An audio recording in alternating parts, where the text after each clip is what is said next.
Really, it's a return to the old form. North Korean leader Kim Jong-un basically announced a return to the kind of provocative behavior that led to the start of diplomacy back in early 2018, saying that they're going to be announcing or revealing this new kind of tactical weapon without actually saying what it is. But we know North Korea has been conducting engine tests at a known launch site. Pot pardons in Illinois as weed becomes legal in the land of Lincoln for people 21 and older. Ending what he called a 50-year-long war on cannabis, Illinois Governor J.B. Pritzker granted pardons for low-level marijuana convictions. These 11,017 misdemeanor convictions represent individuals who have carried around with them a stain on their records for possessing less than 30 grams of cannabis, a stain that has very often prevented them from obtaining housing or jobs or benefits. State officials said about 116,000 convictions are eligible for pardons under the new law. I'm Barbara Cusack. I'm Michael Toscano.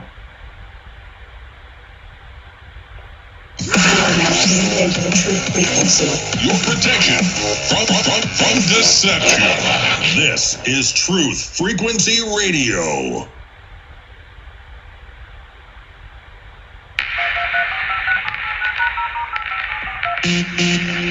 Not a valid menu option. Condition orange. Situation delta in effect. Please enter your agent number now, followed by the hash key. We have to create culture. Don't watch TV. Don't read magazines. Don't even listen to NPR. Time comes when silence is betrayal.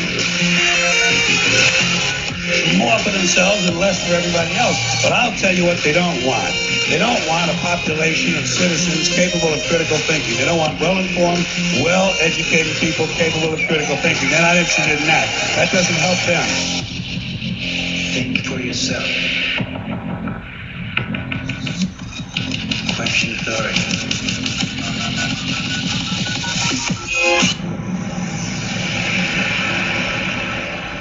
This code has been compromised.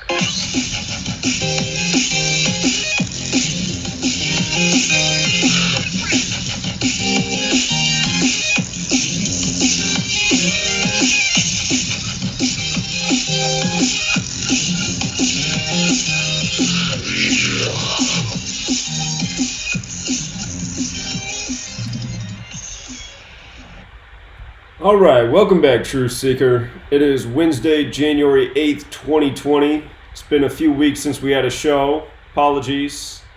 2 Wednesdays ago, it fell on Christmas. Last week, it fell on New Year's. Definitely would have done the show last week, but was sick with the flu, and it's the longest I've ever been sick in my life. Still dealing with a little bit of it. If I talk too long, I start coughing, so we'll definitely be taking your calls tonight to break it up.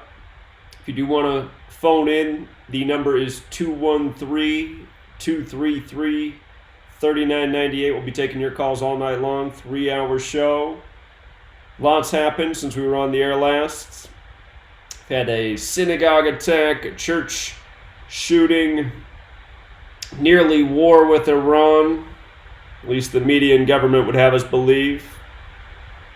Number of celebrity deaths, and we can talk about all that and more. Without further ado, though, I just want to go out to the callers. That's what makes this show fun, is hearing the voices of the others, the thoughts of others. And I see Rambo's already on hold. Been missing Rambo. Let's go out to Texas. Texas can lead off the show tonight. What's going on, Texas? You would pick me first, Zach. You got it. You called in first. How you doing? I'm doing all right. How are you? I'm all right. All right, let me get this out of the way. You called me gullible because I said Soleimani was dead. Oh, okay. You're the guy who left the comment. You're the... Okay. Yeah, I'm the guy. He's dead. The guy's dead. What's the evidence that he's dead? A photo of a ring? Excuse me? What's the evidence? I wouldn't say, because I wouldn't say he's dead because of anything they showed. I would say he's dead because the effects that he had on his own home country. The state funeral, the fact that he was buried in his own, the fact that his daughter gave part of the eulogy on live TV, which I saw on Al Jazeera. The retaliatory, the bluffing on both sides. Listen, you're correct. Your work stands incontrovertible. The issue is not your work, okay? The issue is with your comment that he might not be dead, but he's dead. Well, I mean, he might not be dead. I don't see any evidence one way or the other that he's dead. I mean, I don't know how anything you just said proves that he's dead. Well, let me put it to you this way. Does the code that you relate show that he's dead or not? Because if you don't think he's dead, then what does that say about your work and about your code or gematria? Well, what I've always said, they manufacture news by the numbers. A lot of times it doesn't make any sense. Like that's true. Yesterday's story. Does yesterday's story make any sense? Excuse me? Look at the latest. Does the latest make any sense? You know, they fire 15 missiles after Trump says if they do anything in response, we'll hit 52 sites, and then they fire 15 missiles, and Trump comes out and says, oh, they're standing down. I mean, none of it makes any sense. How's firing 15 missiles standing down? Right, because what they're reporting conforms to the code. There could be a whole bunch of other things happening on the backside. Again, your work and gematria is not in the question here, okay? That's not the issue. Okay. I'm just saying the fact that this guy is pretty much dead, and they've had it out for him for quite a while, and he's been on a kill list, and he was pretty successful in fighting Al-Qaeda and ISIS, and even though Trump took credit for doing that, he was doing the heavy lifting in Syria and in parts of Iraq, and he was a sworn enemy of Israel. And here's another thing. During the formulation and the negotiation with the JCPOA, Israel wanted to take him out, and they were back down from doing it. So, and of course, they don't want any blowback on them. And who's in Israel's pocket? You know? Of course. You know, how it's reported is precisely how you've been showing it every week. That it happened is an entirely different thing. And in my opinion, and the way I see it, incontrovertible, that the guy is dead. Well, he might be. Speaking of Israel, it did happen 74 days after Netanyahu's birthday. That special number 74. Yep. Right, that's the signature. Now, do you think that the guy in the Oval Office was put up to it by Tel Aviv? Puppet Trump? Well, I don't think Puppet Trump really makes any decisions. So I would concur with you on that in large measure. He's the same guy who on the campaign trail who asked him how he's going to run the military. His response was, well, I'll watch some of my favorite war movies. So it's like, okay. So, I mean, how many decisions do you really think a guy like that is making? I would wager none. That would be probably very true, as his predecessors. Right.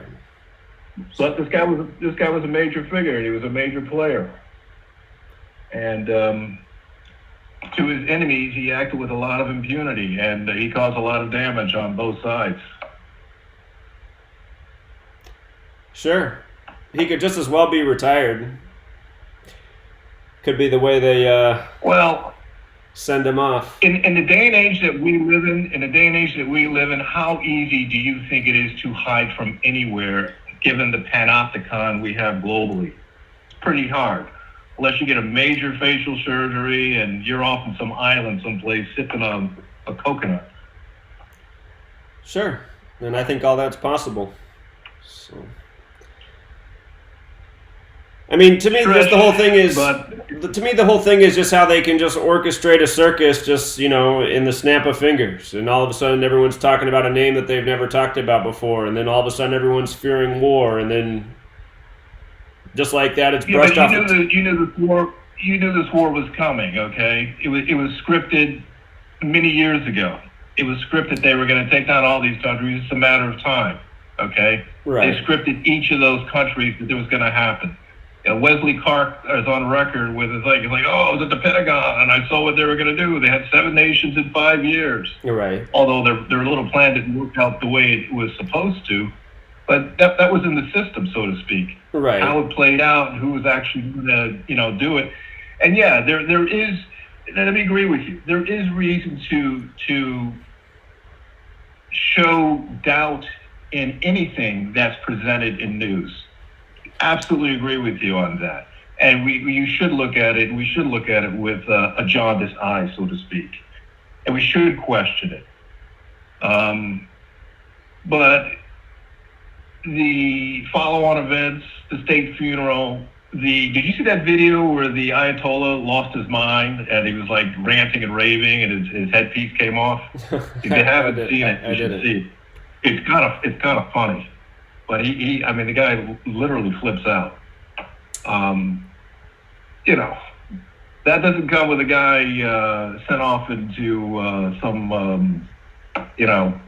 island. He was a main actor, and he was very effective. He essentially helped Assad with the Russians win. And the big turning point was 2016 when they recaptured Aleppo. And basically, strategically, Obama lost. They wanted this guy. He embarrassed a lot of big players. Sure. Anyway, that's my 2 cents. All right. Well, I appreciate it. Thanks for the call. All right, man. All right. Have a good night. Take care. All right, take care. All right.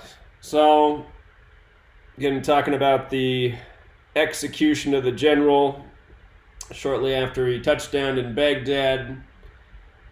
To me, I don't know if he's really dead or not. I just know how they love to orchestrate news by the same repetitive code, and you're not hearing a lot of chatter about Israel in regards to this attack. But sure enough, 74 days after Netanyahu's birthday was the day of the strike, January 3rd, and we know all about 74. That's their big number. Gematria, Jewish, Masonic, occult killing, all 74. So many needless tragedies centered on that number, including the World Trade Centers once upon a time on the 74th meridian. And then the other big thing is it was September 15th, 2019, where Trump said we were locked and loaded, ready to go with Iran. That phrase, locked and loaded, again equals 110. Like president, like airstrike, it was exactly 110 days later the airstrike came on the general. So again, you got to say, what are the odds? And then just, the latest headlines, the firing of the missiles at the airbase, the earthquakes at the nuclear site in Iran, the crash of the plane, the Ukrainian plane outside of the Tehran airport. I mean, a lot of headlines all at once, and seemingly all connected. I mean, think about it. The airstrike gave the media a break from the Ukraine impeachment scandal. Then you get a Ukrainian plane crashing in Iran at the same time. It's just... They said that's the first time that airline ever had a plane crash. Think about it. What are the odds? Let's go out to New York. New York, you're on.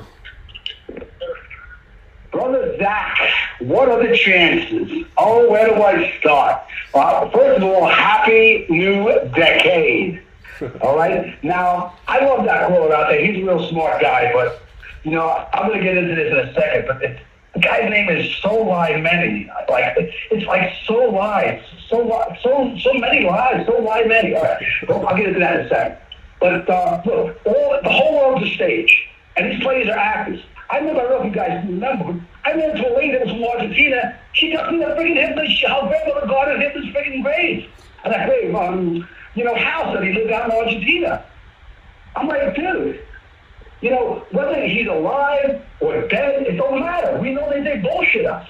I don't know if Kennedy really got shot, They sure look like it, but we know unless we were there. But there are people there who are probably dead.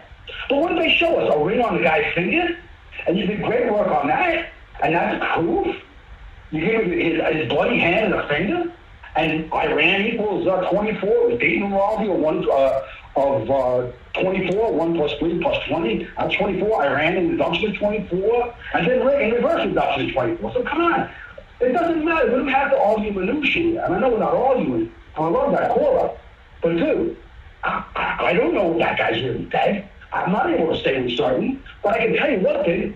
They're all part of the, the one world order, the Jew world order, the Antichrist system, do whatever you want to call it, you know? So, but, hey, listen to this, bro. So lie many. Iran's drama, it lies, all its lies, they said, just will run up to a new fake World War III. But it might be a real one with us. Hey, the so-called New World Order has become the kingdom of the false Zion. And how has it ever come into being? Answer, lie so many.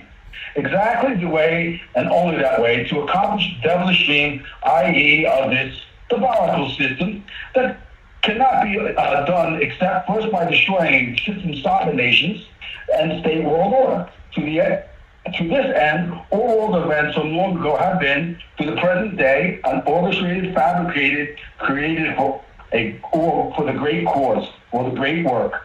The Zio-Masonic calls it. It's a massive project, to be sure, and again, it's all pure fiction. And the reality of this being the reality of this present world is always as advertised. They tell it, and they put out their clues and what's really being done.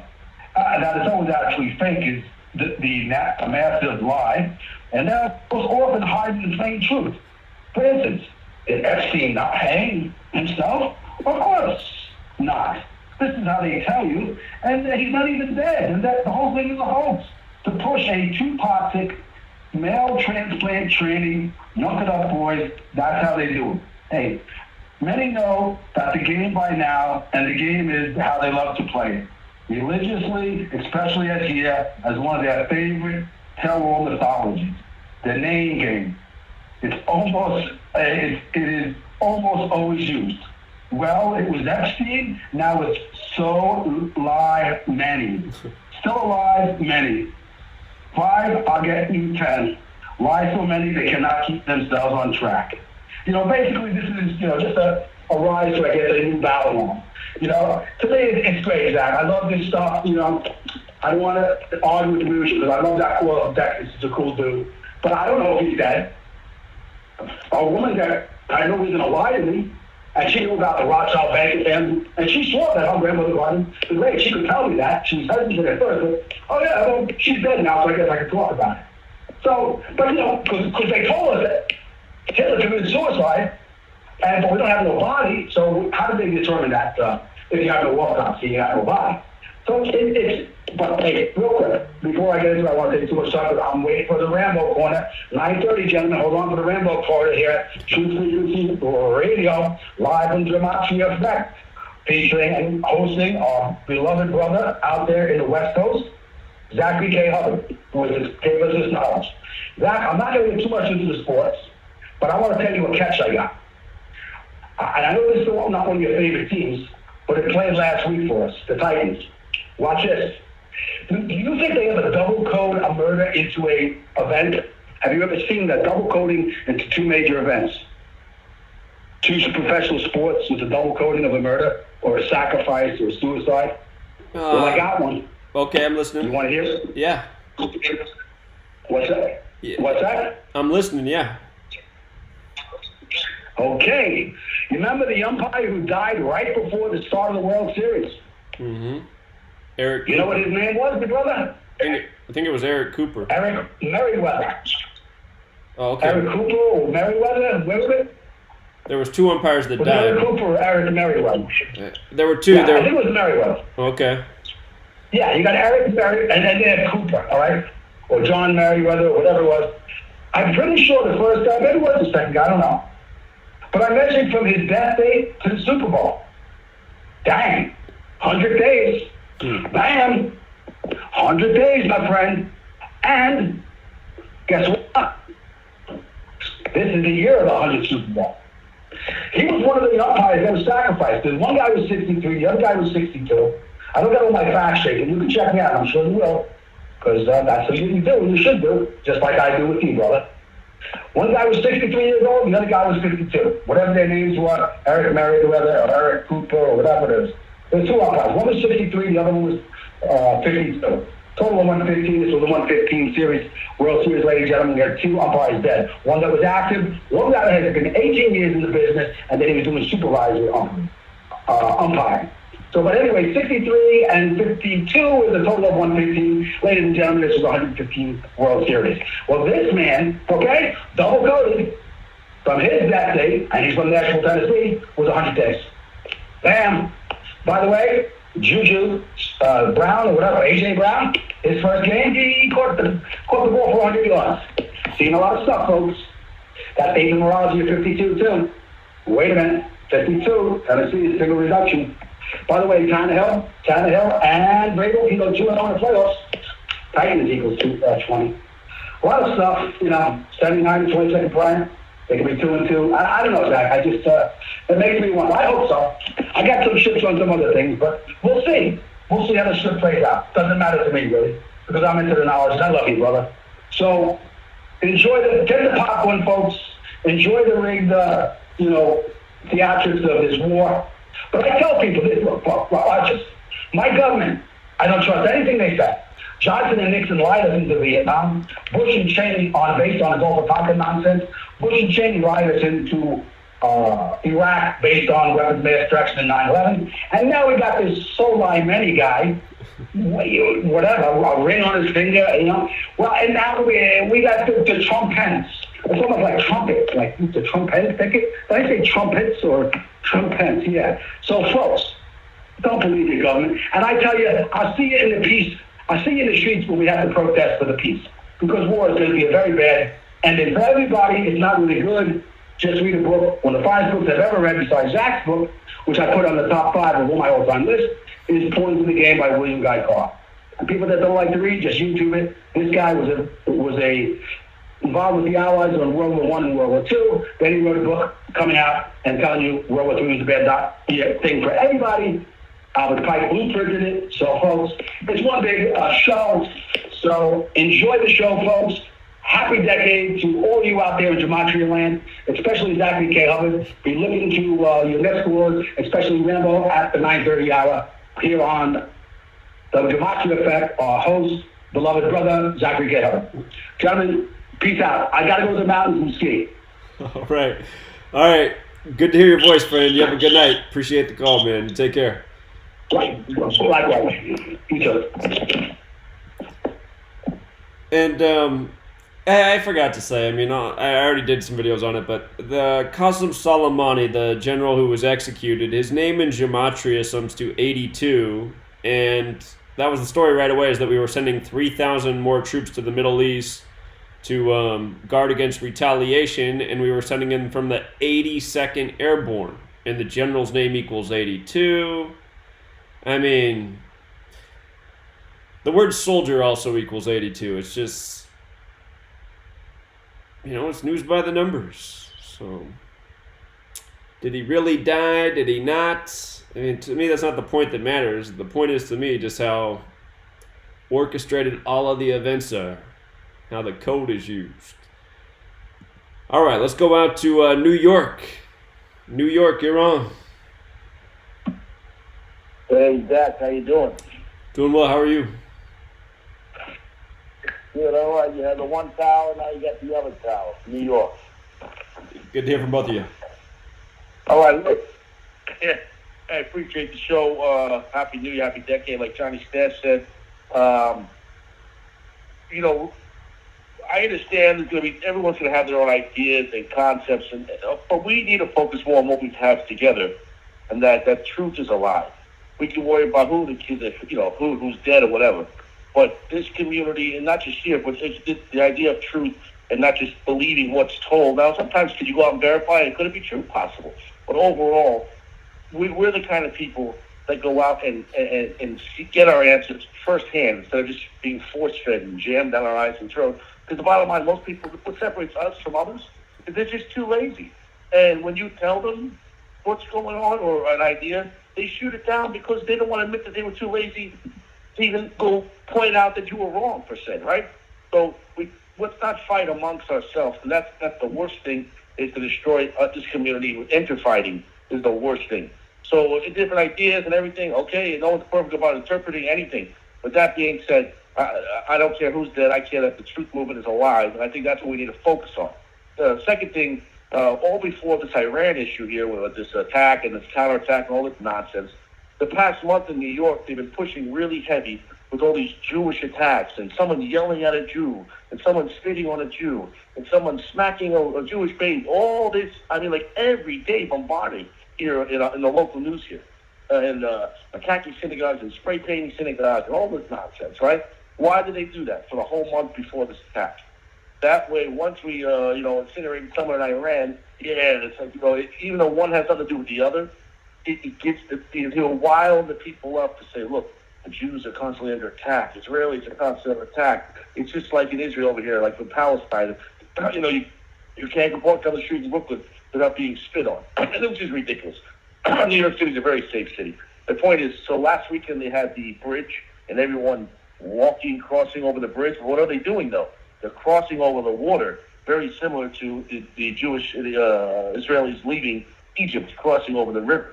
If you remember, that was most part of the sea. So kind of a lot of symbolism there. It's kind of like if I wanted to sell windows, I go out and have me and Johnny Stash go break some windows. And now you want to buy my windows. So all month they sit there, Jews under attack, Jews under attack. And now we blow up somewhere in Iran. Oh, good. Yeah, let's get more. And it's so predictable that for us, it almost bores me. It's like, I'm beyond not surprised. In fact, today, one of the lottery numbers, because I worked actually at the Veteran Hospital, they have the TV on. I would sit there and watch the TV all day.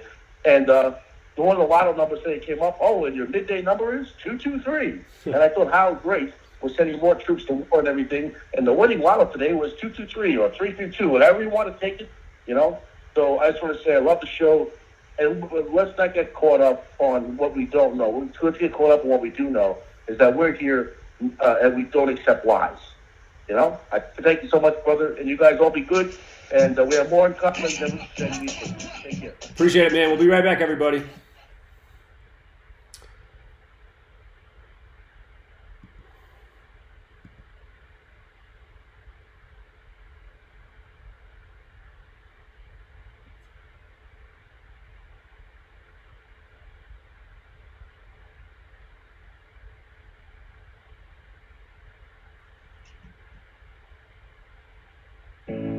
The reviews for Extendivite are amazing. Here are some from Amazon. By Christine, great for heart palpitations. By Anne, before I started using this product, every afternoon my ankles and my hands would be swollen. That doesn't happen anymore. So if that part of their advertising is true, I have to assume that the rest of it is also. Not to mention that when I had my yearly blood test, only a few weeks after beginning to use this product, my cholesterol had dropped over 30 points. I'm going to continue to take it. By Croc, I love this product. It really works. By Brad, works great, thank you. Tell us your story. Get your Extendivite today. To order, call 1-877-928-8822. That's 1-877-928-8822 or visit heartdrop.com. Extend your life with Extendovite. Do you want to lose weight but have no idea where to begin? The Fast Start Diet, a 3-day weight loss plan, is the answer. 3 days of nutritionally balanced, calorie-restricted meals delivered right to your door. No shopping, no measuring, and no cooking. Everything is prepared for you and ready to eat at home or on the go.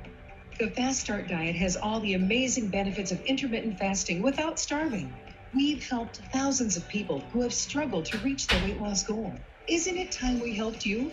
With the Fast Start Diet, you'll lose weight and feel great. Find us on Amazon or go to faststartdiet.com and use promo code POWER to get $10 off your first box. As a special bonus, we will include our #1 rated Lipo3 appetite suppressant spray free with your order. Whatever your diet plans are, start with us at faststartdiet.com and use promo code POWER. Dowsing is the ancient science of finding water and metal underground. Albert Einstein said that dowsing was tapping into earth energies which modern science as yet does not understand. Diamonds, silver, gold, and platinum objects have all been found using dowsing. And now, for the first time on film, we visit the pyramids, Stonehenge, and ancient sites, dowsing for buried treasure and tapping into this mysterious earth energy. The Enigma Channel. Intelligent television for planet Earth. EnigmaTV.com.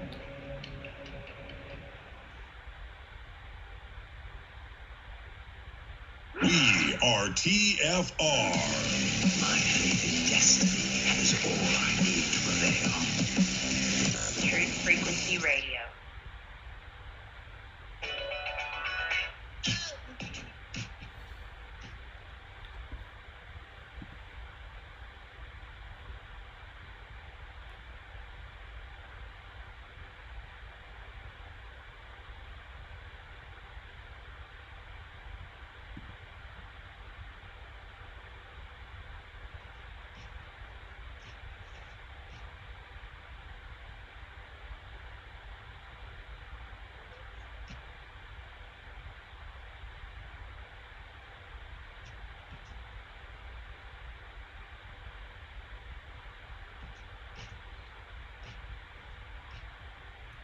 All right, Truth Seeker, we're back. We got 2.5 hours left. We're taking your calls the rest of the way. Rambo is standing by. Before we go to Rambo, I'm going to take one more call just because this person's been on hold from the beginning of the show. Just because Rambo might take the next 30 minutes. So we'll do one more call, then we'll let Rambo have the rest of the block. Let's go out to California. California, you're on. Howdy, Zach. Hello. Hello, crackhead Paul. Happy new decade, brother. Thanks, man. Alright, check this out. Try to keep it short and sweet.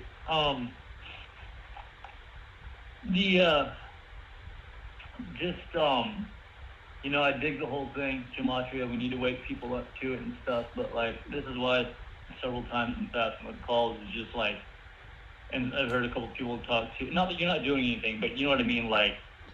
Do something now. We got to. And it's I guess basically this exactly what's been going on is basically how I've been feeling this whole Iran bullshit that makes me say that we need to freaking act. Now, you are, doing this, right? But it's just so I guess I just, thoughts right now is maybe to get your feedback and then anybody else's, whatever, is your thoughts on what the hell can we do? Because basically, you're pretty much the only show I call in. I've called in a couple other ones, but I don't know. You're about it, dude, that I know of, you know what I mean? So that's my question is maybe other sites or something like that. And just my hope is that and your thoughts are just, if we can somehow daily do a meetup, somehow figure out a way to do calls just like this right here, right now. I don't know, just straight up, what do you call that? The conference calls. So, since we're all on a conference call, it's that we can't take turns talking, it's all on the line. But, it's just, this is insane. We're being traitorified. I was talking to a buddy last night in the military. I've shot him out info before, asked him if he's gotten the desert orders yet. He said no. And it's just like, dude, freaking, even if you do, F them. This is bullshit. Asked him to hit up another buddy of ours in the Armory. And he got pissed off at me when I sent out the information about that grand jury deal, 9/11 grand jury deal. Yeah, so it's like, really, there are good people in our military. There are good people on the police force and stuff. But it's just like, and these are my thoughts and questions to you right now, and then I'll get off. It's just like, do you have anything to share? Like, what the hell, literally, can we do to freaking get response from our brothers and sisters in the military, in the police, right now to say, yes, the hell with this. We are being traitor. It is the right of the people when the government becomes destructive to the end to alter or abolish it. Like, it is straight up 2020. It's time to revamp and restructure the whole damn thing. I know you feel that way, and plenty everybody else does. That's just it. Love you, brother. Hope you get well. And we'll talk again soon. All right, appreciate it, man. And again, I think the answer to your question is we need to help awaken the masses to the lies we're living under and how often those lies have been used to lead us into wars. And of course, if we don't do something about it, eventually there will be another lie that leads us into another needless war, and it could be even worse than anything we've seen to date. And there's been some pretty horrible wars in our history. You know, the world wars are responsible for the deaths of millions. So that's been my purpose all this time, and it is frustrating, you know, sitting here putting out information for 6 years straight and trying to get people to wake up to the lies and the way the agenda operates. And we're going to have to pound the pavement, obviously, because trying to get the word out now on the web, on social media, has become a lot more difficult than even it was, 2-3 years ago. The censorship is real. The algorithms that hold down the message are real. There has to be something like 47 straight days of campaigning in D.C., just something like that to help get the word out about the number, show people what to look for. And that's what I want to do this year. So what I'm doing personally right now is I put my daily sports decoding on hold, and I'm trying to whittle my book down into something smaller that can be printed that publishers won't run away from. And I'm hoping that once it is in print, can pound the pavement, pass out books, and try to do something like 47 straight days or 74 straight days or however many straight days it needs to be in a place like the nation's capital. If we could get a large gathering of people and get media attention, it would really do wonders to help spread the word. Not sure that would happen, but you don't know unless you try. But yeah, the time is now. And let's put up this coffee cup here if you're watching the YouTube live stream. If you can make that out, those are my two little nephews. And those two little guys aren't little guys anymore. One's in his freshman year of college, and the other's finishing up his junior year of high school. And, they're the age right now that if another war did come underway and there was a draft, that, they'd be the first in that group. And it's sad to think about. The oldest guy in that picture, he was born February 2001, so he was born about 9 months before September 11th. And, now he's growing into a young man, and still there's no justice for that day. And nothing's changed. We're still operating the same way under the lies and propaganda every single day. The war's still rage, and it's a shame. So my goal for 2020 is to, once again, further this message and do it better than I have in any year up to it. So it's going to take a whole lot of people making similar effort.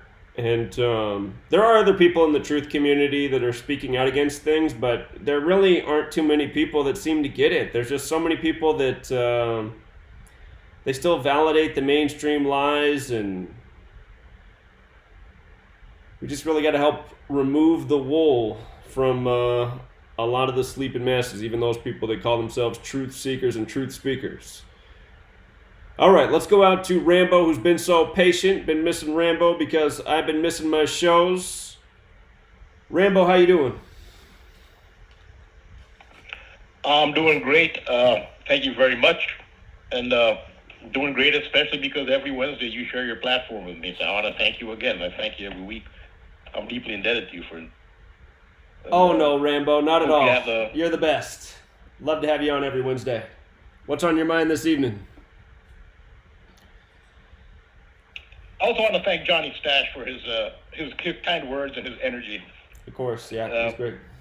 I want to have I'll take a different look at some of maybe the possible source of what's going on in the world. It might be a little out there for some people, but you know, this is a theory that's out there. I'm going to explore that theory.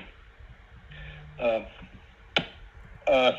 some people with occult knowledge, the esoteric mysteries passed down through the ages, surmise that what is going on in the world, the forces that are at work for and against each other, are actually the continuation of an ancient conflict. The theory is that various factions that existed tens of thousands of years ago are still in operation today, and that our conflicts are their conflicts. The theories go back to ancient Sumer, and beyond that, before the great cataclysm of the Great Flood, which mainstream academic geologists do acknowledge happened. They call it the Younger Dryas impact. If you look at the work of researcher on ancient civilizations, Graham Hancock, he's done a lot of work on, very academic work on that. For example, the sand in the Sahara Desert, and one of the biggest deserts in the world, it's actually sea sand. It actually originated from the ocean. So there's some indication of this, cataclysm that did happen. It's believed by some that technologically advanced civilizations existed before the cataclysm. And we can see some evidence today of remnants of highly advanced ancient works around the world. The ancient city of Atlantis could be said to be the crown jewel of the apocryphal pre-Diluvian civilization. One of the deepest held secrets of secret societies, such as Freemasons, which only the elite in those societies are said to have access to, is knowledge of Atlantis. Ancient Kemet, or ancient Egypt, actually credits Atlantean knowledge for its mysteriously advanced intelligence. Some people dismiss that as ridiculous, but that's according to the ancient Egyptians themselves. So if someone thinks that can't be the case, well, they're saying that they know more than what the ancient Egyptians say. They say they got their knowledge from Atlantis. And some of the chief deities of ancient Kemet / ancient Egypt are that civilization's rendition of ancient Sumer's gods. Sumer being located in modern day Iraq and Iran, where there's a lot kicking off there right now. The gods of ancient Sumer were not the infinite, omniscient, omnipotent source of all consciousness and creation, but physical, biological beings of supreme intelligence, known to the Sumerians as the Anunnaki. Acknowledgement of the Anunnaki as possibly being literal entities has moved somewhat from the quote-unquote pseudoscience conspiracy realm to mainstream academia. You actually do have some academicians now actually exploring this. A number of accredited PhDs are exploring the theory of the ancient Sumerian pantheon as literal. I'll give a couple examples. One example is Dr. Heather Lynn, who's published several books on the topic. The Anunnaki Connection is one, and Land of the Watchers is another one. She's done others. There's another academician, Dr. Chris Hardy, has another He's a PhD who's published DNA of the Gods. It's subtitled The Anunnaki Creation of Eve and the Alien Battle for Humanity. So the figure who ancient Egypt credits for elevating human knowledge is Thoth the Atlantean, or Tehuti or Jehuti to ancient Kemet. The archetype of a Thoth/Jehuti reappears in other cultures. He is Zoroaster or Zarathustra to ancient Persia. To Rome, he is Mercury.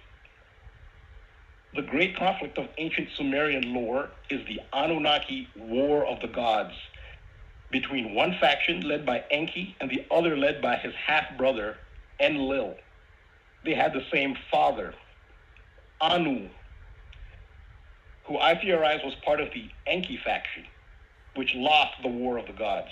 The Enlil faction prevailed. Enlil is credited with causing the Great Cataclysm and is known as the Lord of the Storm.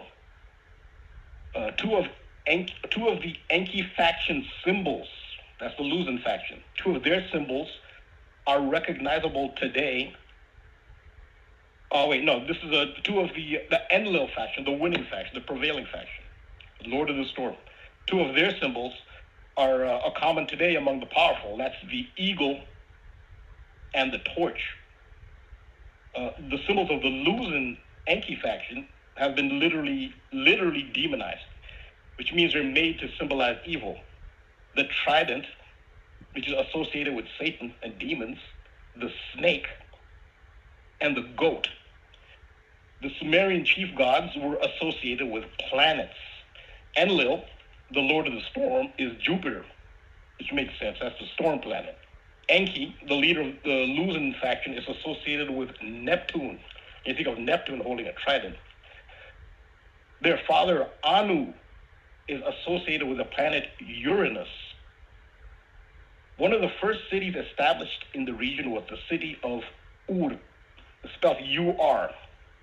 Later Akkadian civilizations named it Uruk. This is where the name Iraq comes from. So if you put together Ur and Anu, you get Ur-Anu, and the name of the planet, Uranus. Now, this knowledge was passed down to the elite of the Roman Empire who spoke Latin. The Roman Empire being Enlilites, Jupiterians, using Enlil's eagle as their symbol. The eagle is a symbol of the Roman Empire, and it's a symbol of the most dominant country today. In an effort to ridicule the enemy Enki faction, they took Anu's name and planetary name, Uranus, and used it for the most unflattering part of the human body. So the word anus, which comes from Latin, anus, that's a desecration of Anu. That literally that is what it is. So we are seeing the effects of the ancient war of the gods today. But the natural forces of the universe are believed by some to dictate that the prevailing power should shift in the new age, the age of Aquarius. We are in the transition period right now between the end of the age of Pisces and the beginning of the age of Aquarius. And the planet that rules the zodiac sign of Aquarius is Uranus, the planet of Anu. But the prevailing powers do not want to give up their position and are prepared to defy the universe itself if they have to remain in power. So Enki's son, the Enki from the Luzon faction, and he's the archetype for Thoth, Jehuti, Hermes. His name is Ningish Zida. His planetary association is Mercury. Hermes and Mercury hold a caduceus. That's a staff with two snakes coiled around it with a knob and a pair of wings at the top of it. Egyptian Thoth, Jehuti, had two staffs, each with a snake coiled around it. One of this symbol's multiple meanings is the DNA helix. Ningish Zida's father, Enki, is credited as being the geneticist who evolved the human race by introducing Anunnaki DNA to the native Earth species. the ancient Egypt/Kemet version of Enki is Ptah, Pth. And one of his symbols looks like a DNA helix.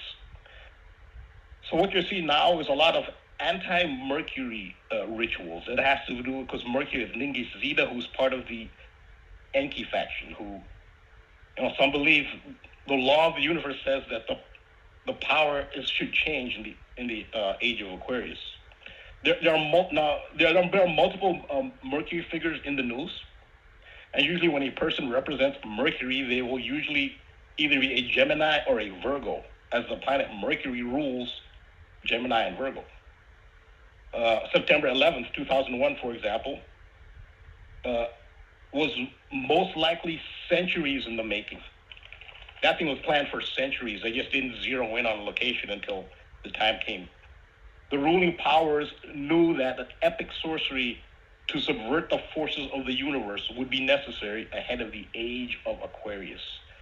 One of the chief characteristics of the age of Aquarius is knowledge. Knowledge that was previously inaccessible becomes available in the age of Aquarius. It is an age of increased consciousness. Of course, the ruling powers don't want people to be conscious. Now, the primary development at the beginning of the age of Aquarius is the internet. One of the symbols for the zodiac sign of Aquarius is a zigzag pattern representing water. So no coincidence that every website contains an Aquarius symbol, www. W like water. The symbol for the zodiac of Capricorn is a goat/fish, chimera. Even Wikipedia's page on Capricorn states that the symbol of Capricorn, the goatfish, represents Enki. Over decades, the time of Capricorn tends to see a lot of plane crashes. That is the month starting at the winter solstice, which is the time we're in now. These are anti-Enki sorcery rituals carried out by the ruling powers. A Ukrainian airline crashed today. We all heard about that in Iran.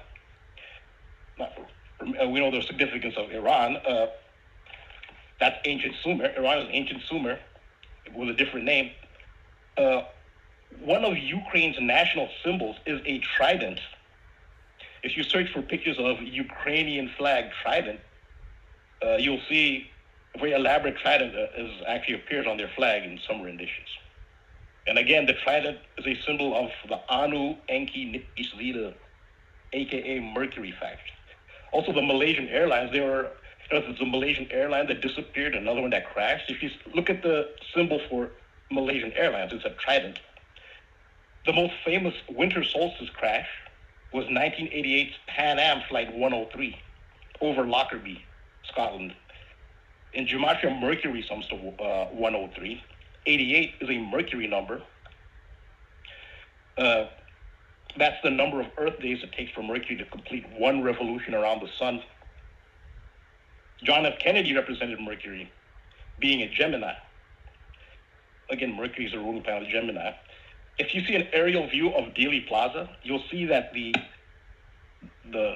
street patterns are in the shape of a trident. He died on Elm Street, which was on one leg of the trident. And he died on November 22nd, which is the first day of Sagittarius. Sagittarius is ruled by Jupiter, the Enlil planet. Now, the major Mercury symbol in the news is Donald Trump, because he's a Gemini. And the sign for Gemini is twins. So, of course, he has to have a twin, which is the British Prime Minister Boris Johnson, who, by no coincidence, is also a Gemini. That's why you see a lot of 88s with Trump.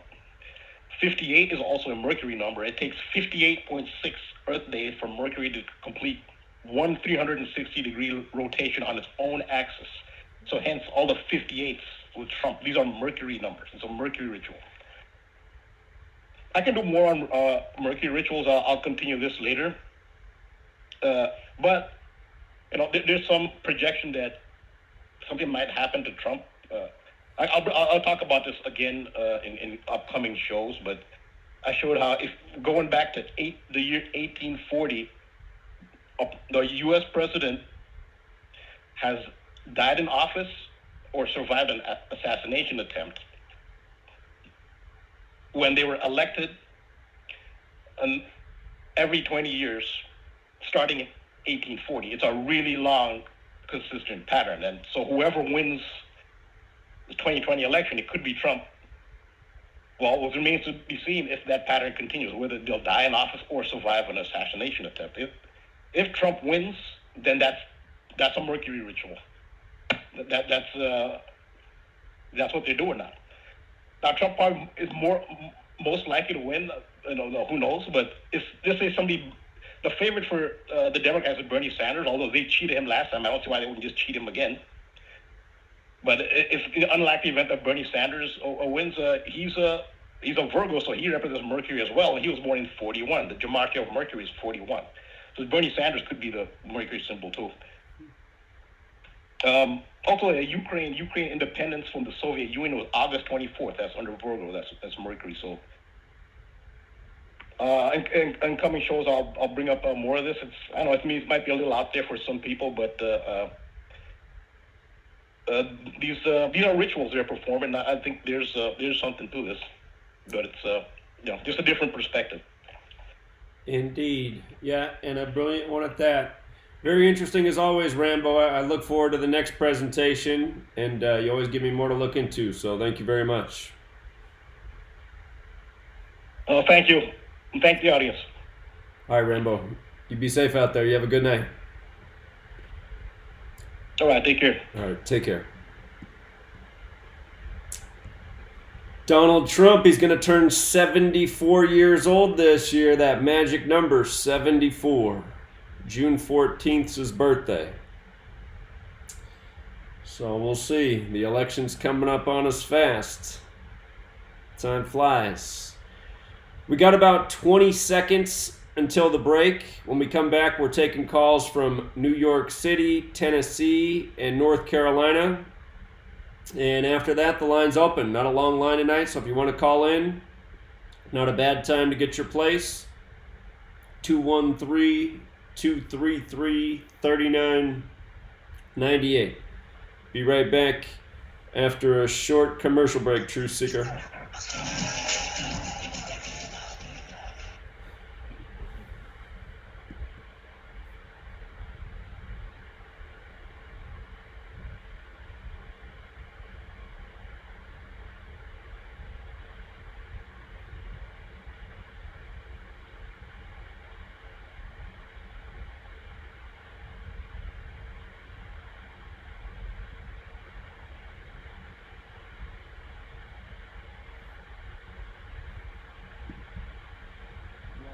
In today's modern media, from the mainstream to YouTube and Google, the information you're looking for is buried by official narratives and propaganda. This is why TFR is 100% uncensored, unregulated, and listener-supported. The shows on TFR are not micromanaged by the station, and our hosts are free to speak their minds however they please. As such, the views and opinions expressed on our station are of those who make them. If you happen to hear anything offensive on TFR, please send us an email to toughtitty@tfrlive.com, and we'll be happy to tell you that we really don't give a damn. We stand for freedom of speech and non-censorship. If you also stand for free speech, you can go to tfrlive.com/sign-up and sign up for a TFR supporter pass and help us in our mission to keep the airwaves uncensored and unregulated. TFR Live, your uncensored and unregulated protection from deception. Embassy siege over. Provocative behavior. I'm Michael Toscano. The Iraqi military has just announced all of the pro-Iran paramilitary protesters have left the perimeter of the U.S. Embassy in Baghdad after a day and a night of rock throwing and starting fires. The Popular Mobilization Forces umbrella group, which wants the U.S. to withdraw forces from the region, made the call to stand down in response to a request from the Iraqi government. Correspondent Arla Diamond remains at the embassy for us. The Iraqi security forces are in the area now, and there is a fairly lengthy cleanup operation that is underway. Of course, a lot of questions as to where those Iraqi security forces were 24 hours ago, or even this morning when those protesters were attempting to scale the walls of the embassy. North Korean leader Kim Jong-un warns his country will soon show to the world a new strategic weapon, and he says North Korea is no longer obligated to maintain a moratorium on the testing of nuclear weapons and long-range missiles. Will Ripley reports it's a return to the old form. North Korean leader Kim Jong-un basically announced a return to the kind of provocative behavior that led to the start of diplomacy back in early 2018, saying that they're going to be announcing, revealing this new kind of tactical weapon without actually saying what it is. But we know North Korea has been conducting engine tests at a known launch site. Pot pardons in Illinois as weed becomes legal in the land of Lincoln for people 21 and older. Ending what he called a 50-year-long war on cannabis, Illinois Governor J.B. Pritzker granted pardons for low-level marijuana convictions. These 11,017 misdemeanor convictions represent individuals who have carried around with them a stain on their records for possessing less than 30 grams of cannabis, a stain that has very often prevented them from obtaining housing or jobs or benefits. State officials said about 116,000 convictions are eligible for pardons under the new law. I'm Barbara Cusack. I'm Michael Toscano. This is Truth Frequency Radio. The wicked one, obviously under heavy Masonic influence.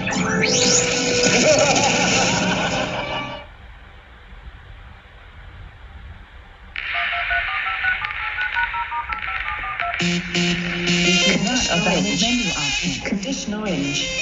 Situation Delta in effect. Please enter your agent number now, followed by the hash key. You have to create culture. Don't watch TV. Don't read magazines. Don't even listen to NPR. Time comes when silence is betrayal. More for themselves and less for everybody else. But I'll tell you what they don't want. They don't want a population of citizens capable of critical thinking. They don't want well-informed, well-educated people capable of critical thinking. They're not interested in that. That doesn't help them. Think for yourself. Question authority.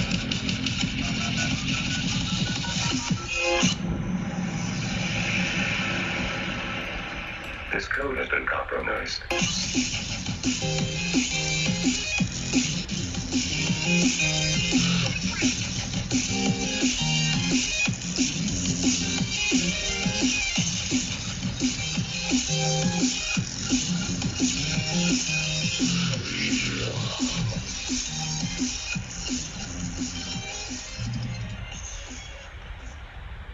All right, we're back, Truth Seeker. We got 2 hours left. Taking your calls the rest of the way. Next up, New York City. How are you this evening? Hey, Zach, what's going on? Hey, man. You can hear me? I hear you. Okay. Every time there's a war, who benefits from these wars? Who? Well, the people who do all the lending are definitely the beneficiaries. The bank. The banks, yeah. Central Bank. Sure. The Rothschilds. Corporations usually do saw well. This on the internet. I saw this on the internet a week or two ago. I don't know if it's true or not. They said the only country that the Rothschilds don't have the central bank is Iran, Iraq, North Korea, China. Is that true? Well, I've heard the same stat. So, yeah, it warrants further investigation. And another question about the central bank. Like every year, when everybody doing taxes stuff, is it true that out of the 13 families of the central bank, they get like a 5% cut of everything of America's, whatever we make, they get a cut of it and a percentage of interest of it, regardless, every year? Is that true? Well, that I don't know if that's true. I do not know the answer to that one. Have to look into that too. But it sounds like that would be true, right? That they would get a percentage, just like you say, they don't live off us, the working people. Like they make money off us. So like basically we work all year and we paying them. Right. Living off the interest of the debt. So Exactly. And with the war, who benefit all these? Who own all these military companies and all these weapons and stuff? Who own them? That's me. Hey, I know when you're looking for the truth, you got to follow the money. When you're looking for the truth, you got to follow the money, Jack. Sure. So wherever the money is coming from, that's where the truth is at. Sure. I'd encourage people to go back. There's been plenty of documentaries made on all the people who financially benefited from the wars, and it's companies even like Coca-Cola. Coca-Cola charges taxpayers $16 per can of Coca-Cola to send it to the troops. And I mean, when you start to look at things like that, you go, wow, what a shameful company charging extra just because it's wartime. And also, why is our government even approving that? Why are we approving sending over $16 soda cans to the troops? Does that need to be done? So, and it's not just Coca-Cola, but that's just what goes on during wartime. A lot of fleecing of the taxpayers. So, and one more point before I get off the line with you. First they've got the Iraq thing, then they got the weather warfare with the wildfires in Australia, then the earthquakes in Puerto Rico. It's like they just try to keep you distracted from the truth. And well, don't you think so? I'd say in the case of Puerto Rico, I mean, for them it's more than a distraction. It's the destruction of everything they know. And I don't know what to make of everything going on with Puerto Rico. The devastating storm, the weather anomalies, the earthquakes. I don't understand what we're doing to those people, but it is very suspicious. At first they reported the 5.8 magnitude. Go ahead. But what I want to say is that, is everything is by the numbers. The earthquake numbers, the fires in Australia, everything is by the numbers. Right. Yeah, the Australia thing. That's what people don't see. Well, 5 million animals killed? Come on. It is crazy. Half a billion animals? Come on. Yeah, and they put out all they put out all these images of just how incredibly hot it is around Australia. They show the map of the rest of the world. Everything else is normal all around it. But then over Australia, there's just this blazing heat. And it's like, well, what can possibly cause that? I mean, it just seems so targeted. So, yeah, insane times. So I just want to leave you with that, Zach. Yeah, I hear everything you're saying, man. I mean, we're looking at the same headlines. But I want you to check into the central bank. Do they get a percentage every year of all the Americans? What we make, we pay in tax. They get a percentage of it. I think they do. I think I saw that somewhere. But you know how they scrub information. I saw that a while ago. But I got to research and see if I can find it again. But I think they get a percentage. The central bank, the 13 families, and they divide it up. Well, so much of it's secretive, so I mean, it's hard to even know if you can get your hands on information like that. But yeah, it is run for profit, so they are getting some percentage, whatever it is. So that's what I'm saying. This war thing is about money. Of course, money and control. Yeah. And the same thing that Rambo was talking about, the aquarium, about this is a period of people getting knowledge. They don't want people to be knowledge and conscious of what's going on. No, they don't. They want them distracted and entertained. All right, man. Appreciate it, man. All right, Jack. You can put me on. All right, friend. You be safe out there. Yeah, it would be interesting to find out what kind of profits are made at the old Federal Reserve and at other central banks. Not sure the information exists, but be interesting to know. Let's go out to Tennessee.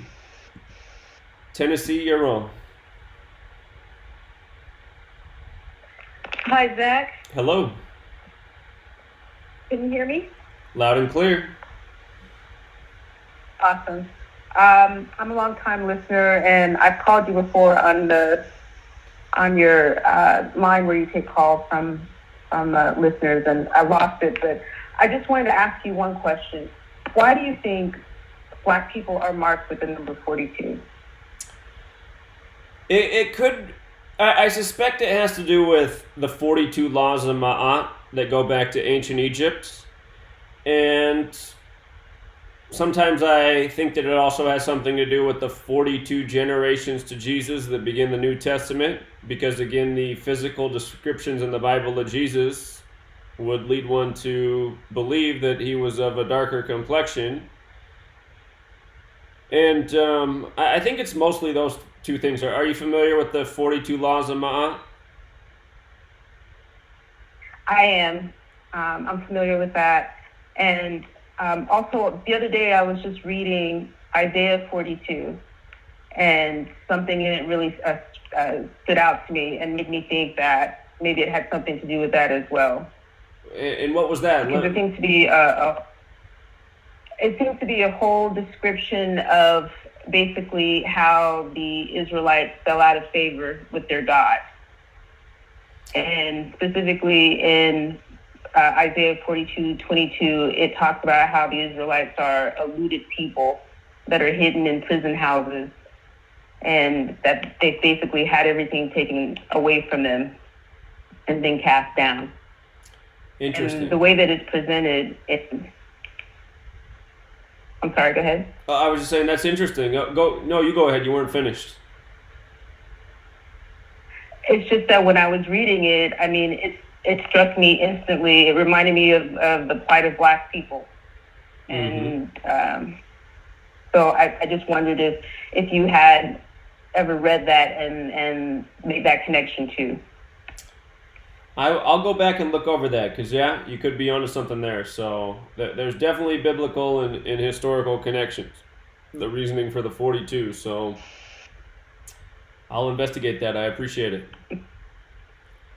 I appreciate it. And I just wanted to add also the one thing with the Israelites, like the recurring theme with them is slavery, and how they would be cast into different nations through slavery. And when you look at like Black Americans today, which it's actually been proven, there's tons of knowledge and history and proof out there that many of them are the blood descendants of the biblical Israelites. I believe the Bible to be much more of a cultural guide about a nation of people than this big religious tool. The Black Americans, there's more Black men in prison in the U.S. than there are all women in prison on earth. So that verse alone, 42:22, really stood out to me. And that's what I just wanted to ask you about that.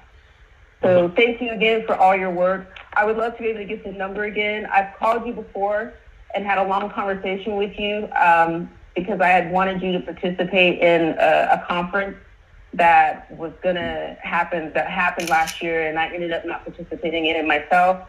And I lost all of your information and couldn't get back in contact with you. But I've been following you for about 3 years now, I think, and I really appreciate everything that you've done. So thank you. All right. The number that you're looking for is 509-731-0567.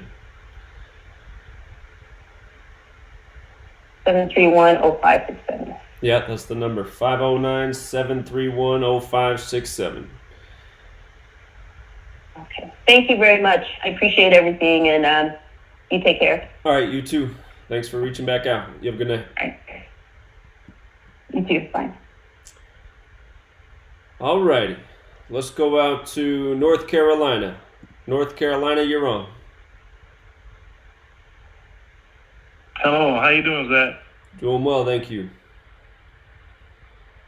All right, my name is James Scott. I'm originally from South Carolina, an area called Kingstree, and I was born June the 4th, 1978. I'm 41 years old. I'm also a combat veteran. I was deployed to Iraq in 2003, where I was injured with a roadside bomb. I received a Purple Heart. Well, I was wondering, as far as my name goes, when I put it in the gematria calculator, it came out to 125. What does that mean to you? Well, it breaks down to 8. 8's number of power, The word numerology equals 125, but just off the top, I mean, have you noticed any other 125s come up? Time travel. Well, with regards to you, have you noticed any other 125 relevance? Have you looked at like your mother, your father, your loved ones, siblings, anything like that? As a matter of fact, my father's name is James Scott also. Oh, okay. Yeah. Sometimes that's where the connections are for the organic side. You know, sometimes it's not the numbers you have. You'll see in your friends and your other family members. I would investigate that. Okay. And I've been just like a young lady who was on the phone who she said she was listening to you for 3 years. Same thing with me. And when I started listening to you, you know, a lot of it made a lot of sense to me.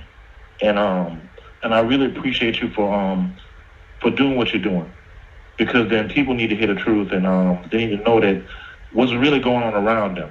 Because when I was in the military, a lot of things. I mean, a lot of things didn't make a lot of sense. And what you were saying resonated to me. And just keep doing what you're doing. You know, no matter what anyone says or whatever they do to try to stop you, just keep doing what you said you were doing. You know, don't let anything deter you. Well, I appreciate that. That is the plan. And I'm sorry about what happened to you in the war. That's unfortunate. Have you ever looked into that event in terms of the organic side? Well, no, sir. No, I haven't. It just that my friend, he died a few days before my birthday, and I got hit with a roadside bomb October the 3rd, 2003. He died June the 8th, 2003. It was they said 16. There was 16 bombs daisy chained, and only 3 of them went off. But then that's all it took.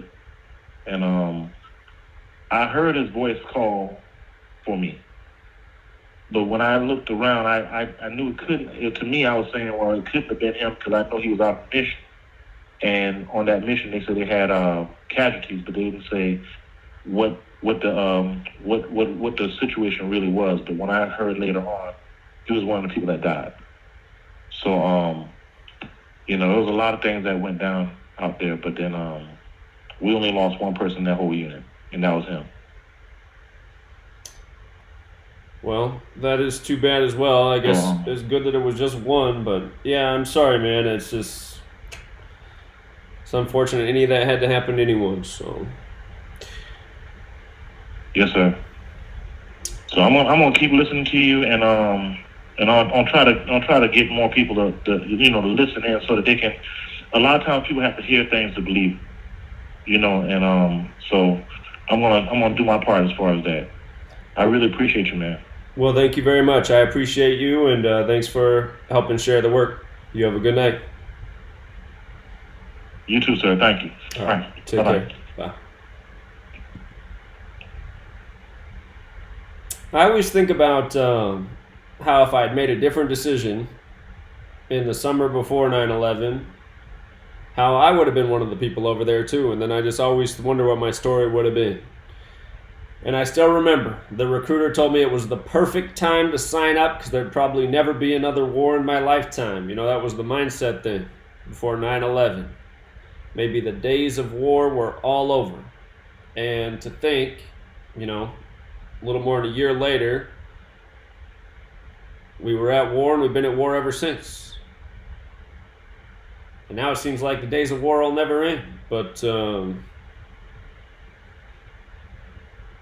it's something else.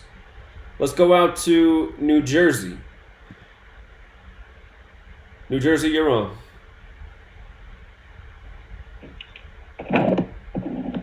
Hey, Jack. Hello. Hey, okay, so I wanted to call in a little while ago, and I noticed you brought up Juice WRLD's girlfriend's Freemason tattoo. Right. And So after I heard that, or watched that video a while back, I noticed that her full name is Alicia Ali Lottie Leon. Well, Ali Lottie's the nickname. And so if you look at the gematria of Alicia Ali Lottie Leon and the gematria of Juice WRLD Girlfriend, those words have like a significant overlap. Huh. That's interesting. Do you know anything about her family? That's something I haven't looked into, who her parents might be.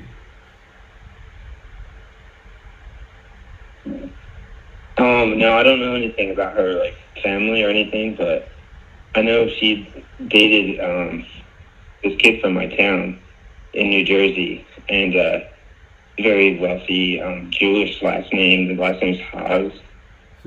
And I googled the name origin of Haas, and it says it's Ashkenazi Jewish. Mm-hmm. And after I started dating him is when she got the tattoo. And then after she got the tattoo, she started dating the rapper. And then if you've seen the video of the rapper doing some type of Freemason ceremony on the beach, saying he's about to sell his soul, I think that's when they updated her as Ali Lottie, because her name Alicia Leon, they gave her this nickname out of nowhere, Ali Lottie. And if you type in her full name, Alicia Ali Lottie Leon, the gematria overlap with Juice WRLD Girlfriend matches in about 22 different ciphers. It matches in English ordinal, full reduction, single reduction, full reduction KV, single reduction KV, Francis Bacon, Francis Baconus, Satanic, reverse ordinal, reverse full reduction, and so on, and every single one. Basically, I could keep naming them. And there's just like in reverse Satanic, it equals 971. Reverse Satanic 971. It's just a pretty crazy overlap. That is interesting. Yeah, I'll look more into it. I appreciate the heads up on that. But I would love to interview her and find out the origins of the tattoo and why she got it and when. And I would like to know who her parents are too. So. You know what's interesting? Well, like I have met this girl. Like she went to my high school in New Jersey, and so when I saw her get this tattoo, I even messaged her and I was like, "Are you like a Freemason now? Like what?" And she like kind of just played dumb or said something weird, and like I'm wondering if it was just some kind of like MK Ultra thing where they did some type of ceremony to initiate this girl, because they're so rich, and she was dating the most wealthy kid in my town, and that's when she got the Freemason tattoo. And then she's dating this rapper, and you know how the entertainment industry is controlled by who's. So I feel like they pair these people, and it's like a Illuminati handler type deal. So because she was just a regular person from my town. She was nothing special, not like crazy wealthy or nothing. Like it was pretty unreal. And she has gained, like when the day they announced Juice WRLD's death, and I know you were talking about June 2nd being 6'2", and the ritual before that, and she turned 26 years old when that happened. Like recently, before. I looked up the birthdays and stuff like that back then, but I forget it now. But yeah, so there's just a lot going on with that girl. All right. Well, I appreciate the information. Thank you. Okay. All righty. You have a good night. Take care. You too.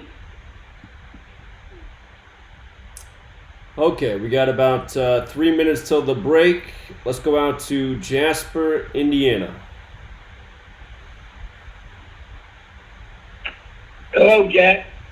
Hello. Hello.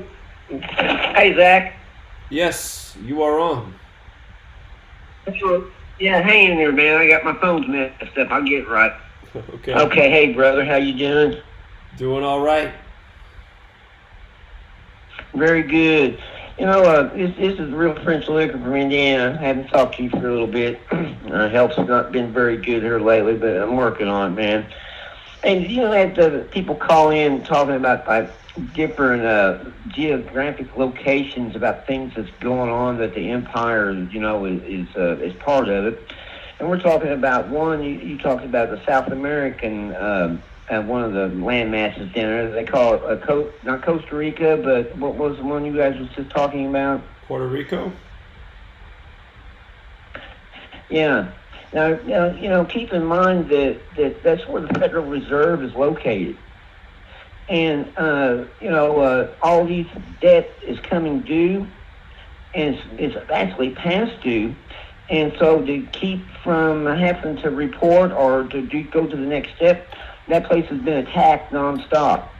It's in a crisis mode, and so they're telling the rest of the world, hey, we can't get into the books to tell you where we're at and how much we can take care of the debts. That's why that place is getting attacked like that. Now, what did you say about the Federal Reserve in Puerto Rico? The Federal Reserve is located there. Their home office. Huh. Well, I know they got several offices. DC, but yeah, I'm pretty sure it's in that landmass there. And you know, that's from the Monroe Doctrine. You know, if you read about that, and it talks about, you know, using those down there, those different land masses to take the empire and basically have like a off empire. It's a pyramid scheme, and that's where it would be located at, you know. And if you look into that, that's why they're being attacked. It was getting ready to come due in 17, and you know, it's been nonstop down there. Those poor people have just been wiped out from HARP, and that's on purpose because it's wiped out, and they tell the rest of the world, hey, all of our records are down there, and we've been hit, and you know, we can't tell you where we're at on this stuff. You have to give us extra time. It's always something bigger than we realize. It the way this onion's cut, so many layers to it. Sure. Well, Sumatra is a wonderful way to be able to look into the insight and see the perpetrators, what they're doing time after time again. It never lies, you know. Indeed. Hey, sit tight. That's why that landmass is being hit. Sit tight, real quick, caller, because the music's for other reasons too. The music's kicking in. We'll be right back after the break, everybody. Sit tight.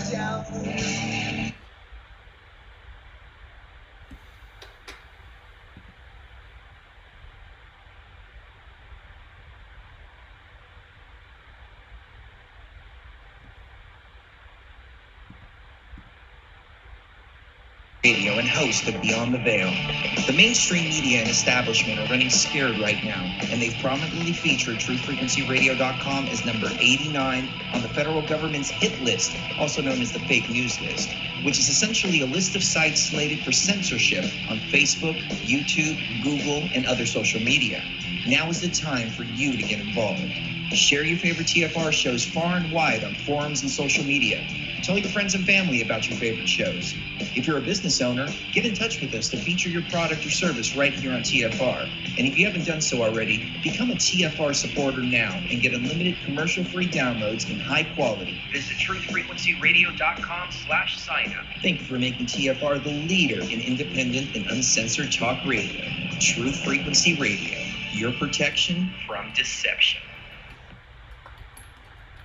Your home has needs. It needs a healthy, dry environment all year round. Start by getting rid of the worst air in the basement and crawl space, where the problems begin and make the whole house sick. Introducing the new Smart Wave Ventilation Unit. It has advanced technologies to continuously reduce moisture, mold, and odors, and expel radon, gases, and pollutants. And now, Wave units include carbon monoxide detection to automatically expel air at a high rate and send you an alert. It also has an app so you can remotely monitor the conditions. Wave is a comprehensive, maintenance-free, affordable solution that will transform your entire home. Protect your home and family with what it needs. Give it a new smart Wave ventilation unit. For more information, call 888-717-WAVE. That's 888-717-WAVE. Or go to dryhealthyhome.com. That's dryhealthyhome.com. Wave Home Solutions for a healthy, comfortable home. Dowsing is the ancient science of finding water and metal underground. Albert Einstein said that dowsing was tapping into earth energies which modern science as yet does not understand. Diamonds, silver, gold, and platinum objects have all been found using dowsing. And now, for the first time on film, we visit the pyramids, Stonehenge, and ancient sites, dowsing for buried treasure and tapping into this mysterious earth energy. The Enigma Channel. Intelligent television for planet Earth. EnigmaTV.com.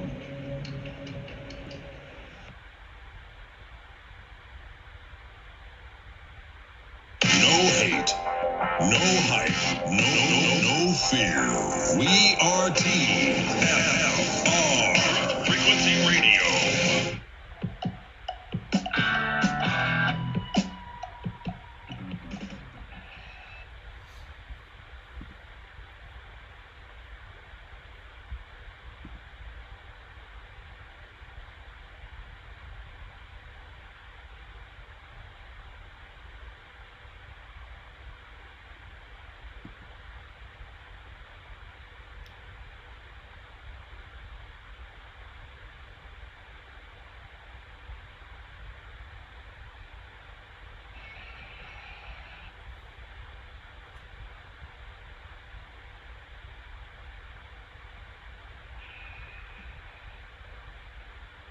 All right, we're back, True Seeker. We're at the midway point. We've got an hour and a half left. We will be taking your calls the rest of the way.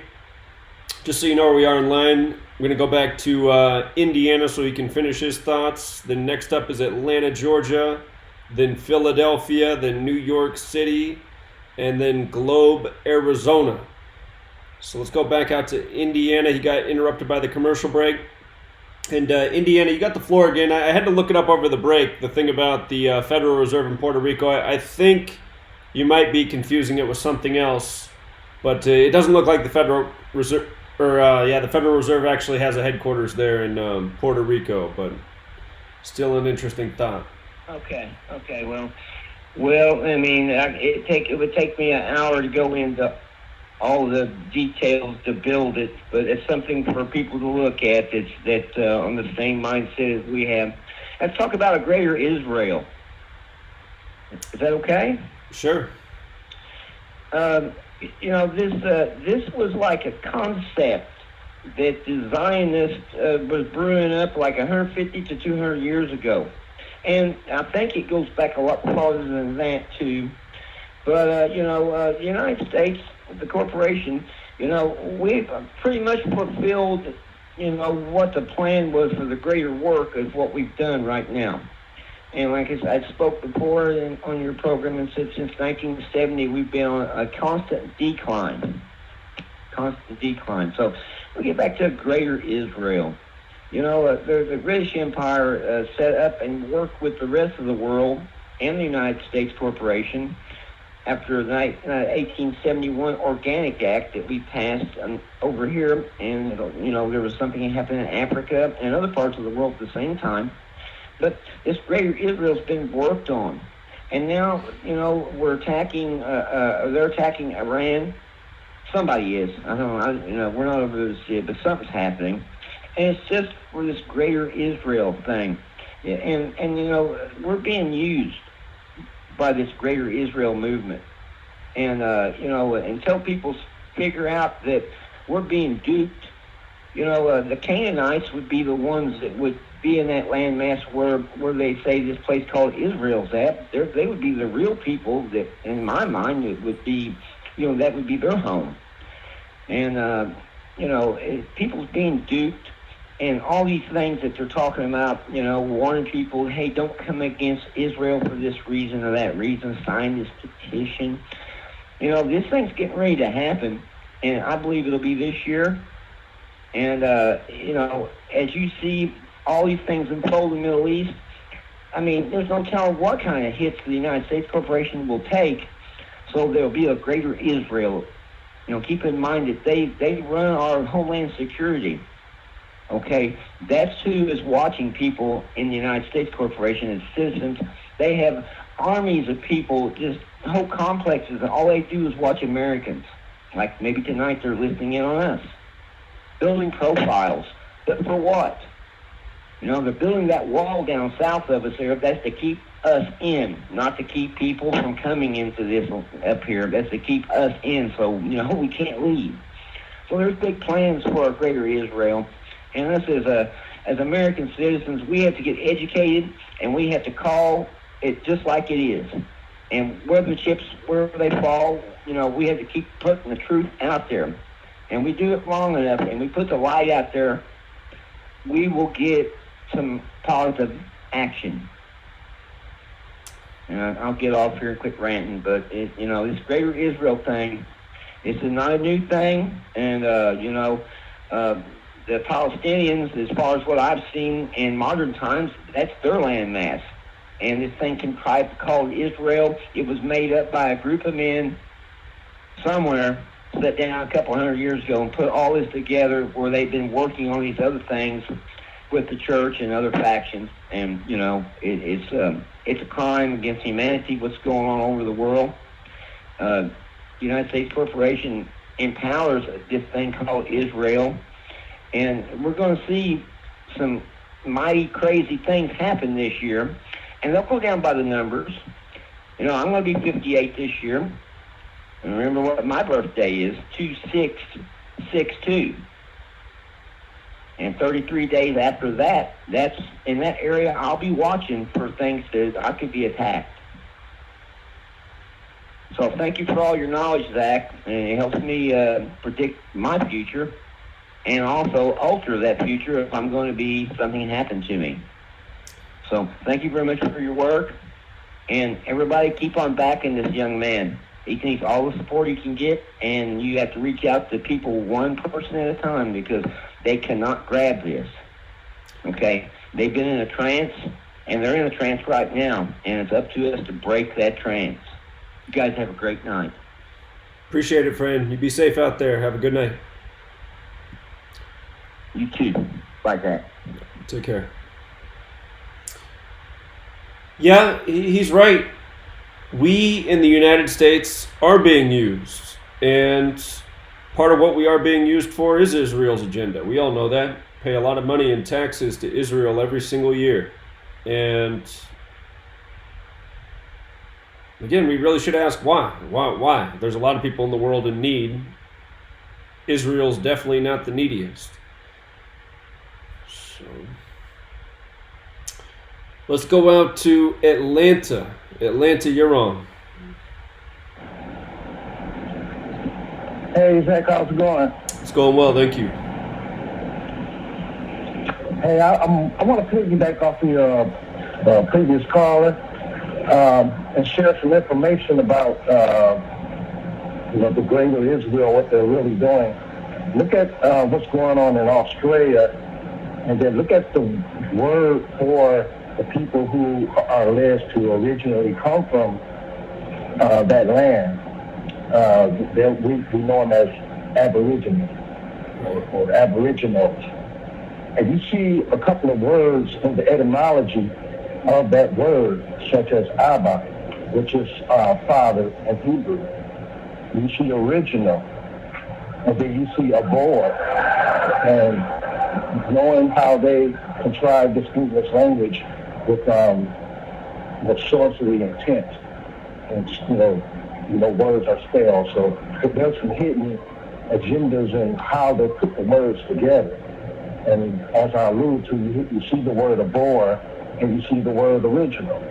And for centuries on in, they've been abhorring the origin of mankind.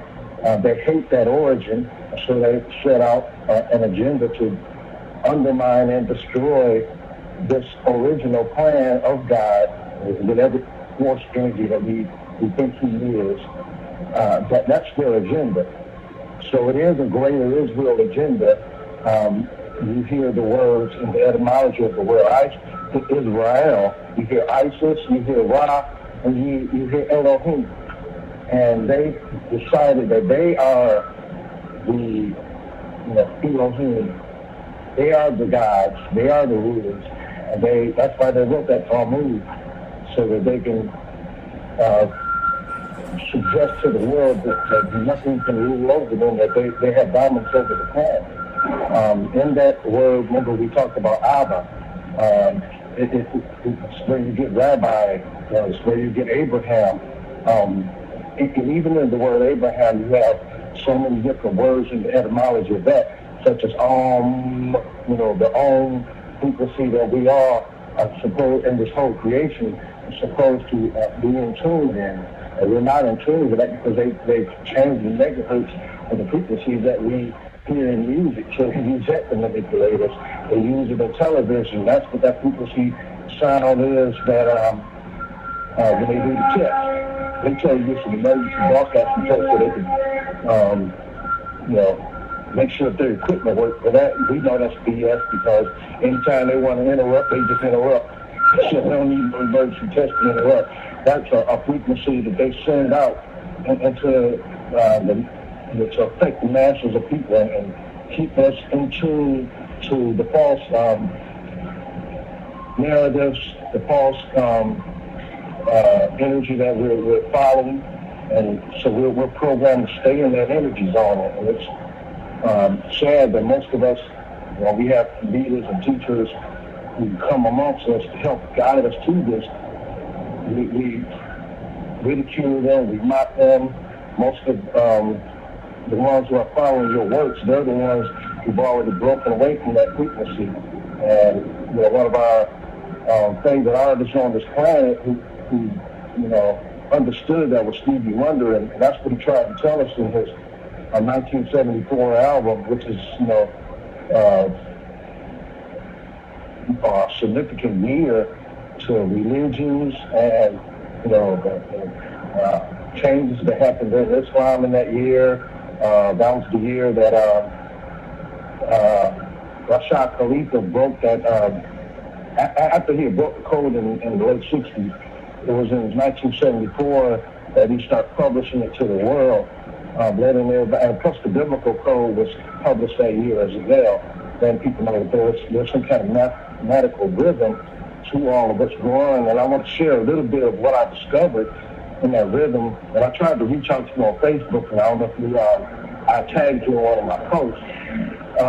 Every word, and using those 4 base ciphers that you use, every word that you could think of that exists in language, it reduces down to the number 9. I feel like I can get all those four numbers, and then the bottom number up under it. You know what I'm talking about? Mm-hmm. I do. And you count up the total value of that number that reduces to a single digit. Every word reduces to number 9. So I went on just on a whim. I said, I wonder if sentences do the same thing. So I typed in a sentence. A random sentence in the Gematria, and it did the same thing. It reduced to 9. So I started making long sentences of phrases, and it reduced to 9. That's why I typed in the same sentence using Spanish, and it reduced to 9.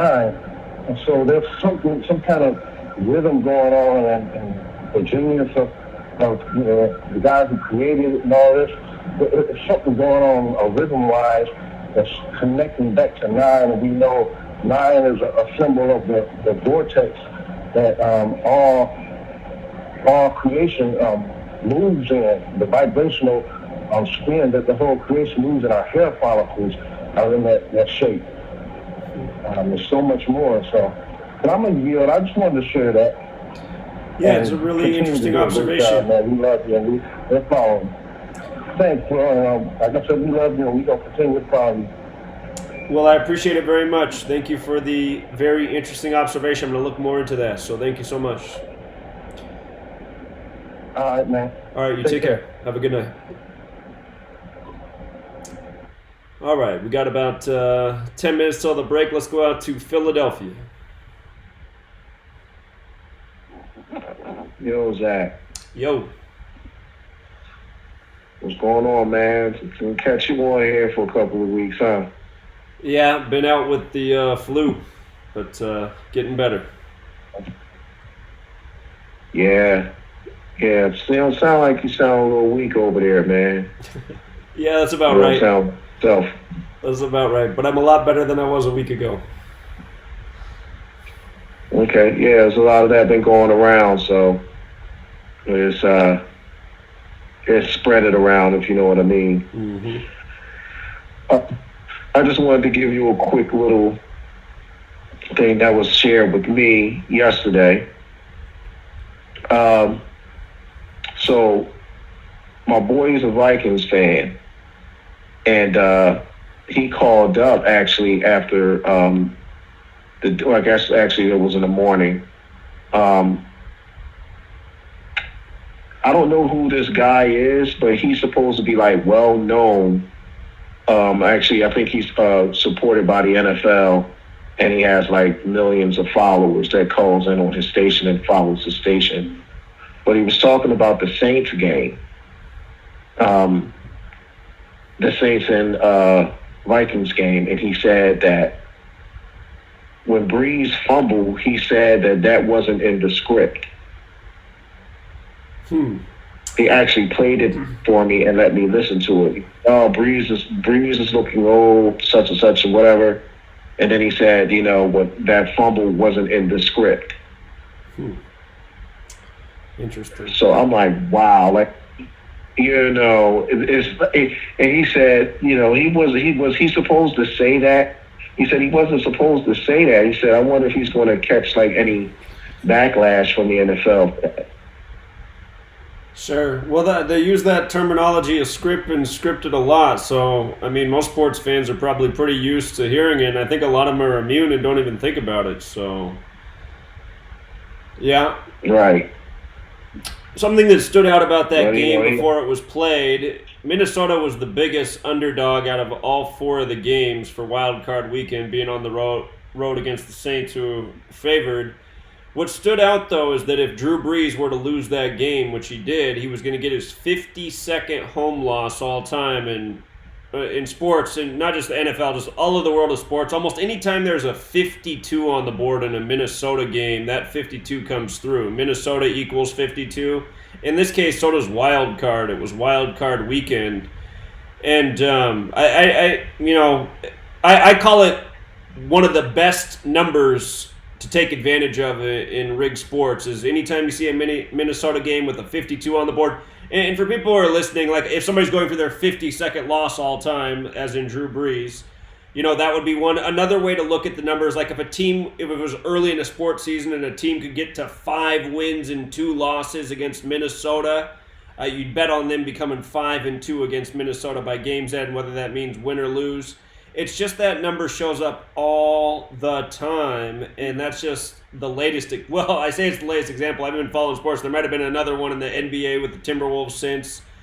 Just a couple weekends ago, the Packers improved 5-2 away against Minnesota on Monday Night Football, but I imagine and consider that Minnesota did host Super Bowl 52, by the way, but I have a feeling it was scripted for Minnesota to win the game. Maybe he wasn't supposed to fumble late in the game when he did, but I know the final score of that game was 26-20, 46 combined points on a 46 date numerology, and Vikings equals 46. The second game that day was your Philadelphia Eagles and the Seahawks, and I believe the score of that game was 17-9, if I'm not mistaken, 26 points. That was the date numerology that day, 26 and 46. So you get a 26 total point game, you get a 46 total point game with the winning score 26. The day before that, the date numerology was 45. The Texans got to 4-5 in the playoffs. made Brandon Allen 7-7 away. Houston equals 77.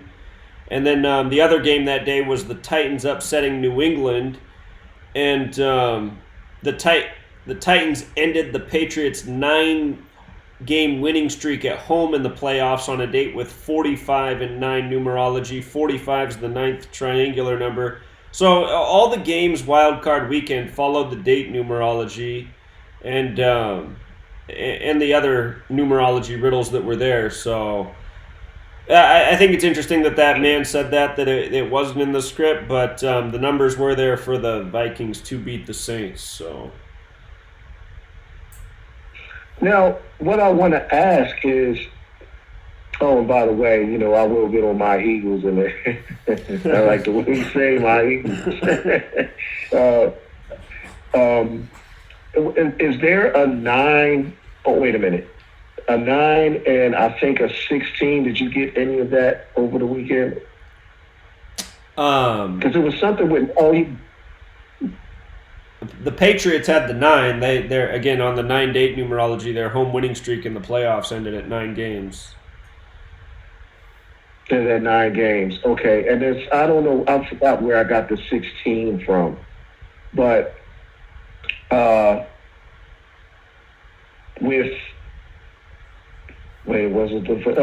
was a 17-9, and so you get 17-9 again against the same 2 teams, and they both scored the same points that they scored when they played each other previously. Yeah, Philadelphia and Seattle both like that 26, because Seattle's the 206 area code, so you got the 26, and then Philadelphia equals 101, the 26th prime. So it would make sense those teams would arrive at that score. Okay, so now I'm getting a better. Wow, yeah. And they're making this big thing. I mean, you know, they're crying and moaning about this dirty hit, which wasn't a dirty hit. I said, well, he didn't slide. He's supposed to slide. As you know, of course, Mr. Key of David, you know, he was supposed to slide as a quarterback. And, you know, he left himself open as, you know, with the play. Oh, well, it was a dirty hit, and oh, Lord, help us all. Oh, God, oh, what do you mean? No, it wasn't a dirty hit. You had other players that said it wasn't a dirty hit. His helmet slightly touched his helmet, you know, but it's I don't know. I'm not even going to get on these fans in Philly, but, yeah, I was just like, wow, 17-9 again. So it's like, to me, I felt like it was like they were putting it in their face. Besides, you know, you have their 26, and, you know, 101 is the 26 prime number, and, you know, 206 area code with Seattle. It's also, you know, just put it in their face again. You know, but, yeah, I had to share that with you with the whole, oh, well, that wasn't in the script. Yeah, what was the name? What was the name of the person who said that? I didn't get his name, but oh man, I wish there was a way I could get his name to you. Well, there's always next week. Yeah, I can get it for you. I was actually telling my boy to call in so he can actually talk with you about it, because I mean he called in and I think he actually talked to the guy. Okay. But yeah, I will get it next week if not. But yeah, you know, once again. So now, and then the Patriots, that whole Patriots thing that got me. I'm just like, wow, okay. So they're ending legacies with Brady and Breeze, and now I'm trying to figure out, okay, so who's next up? Right.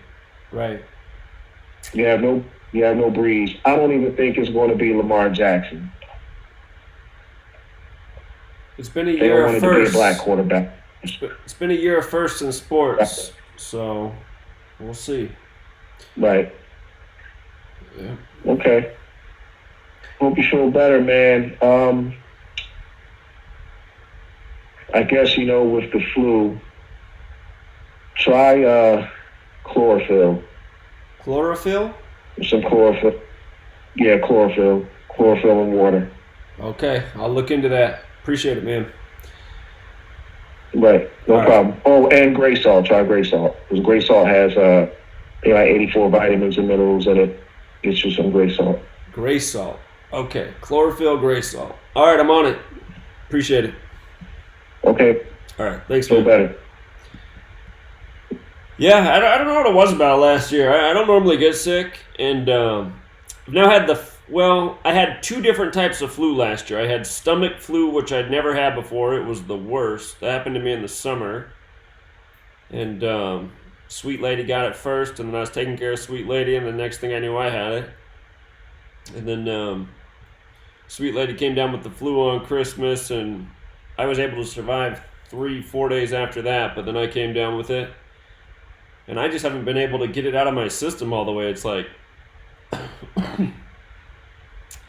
the remnants are living in my lungs. But I'd only had the flu one time in my flu one time in my life before this year. And I've had two different types of flu this past year. Stomach flu and then this. So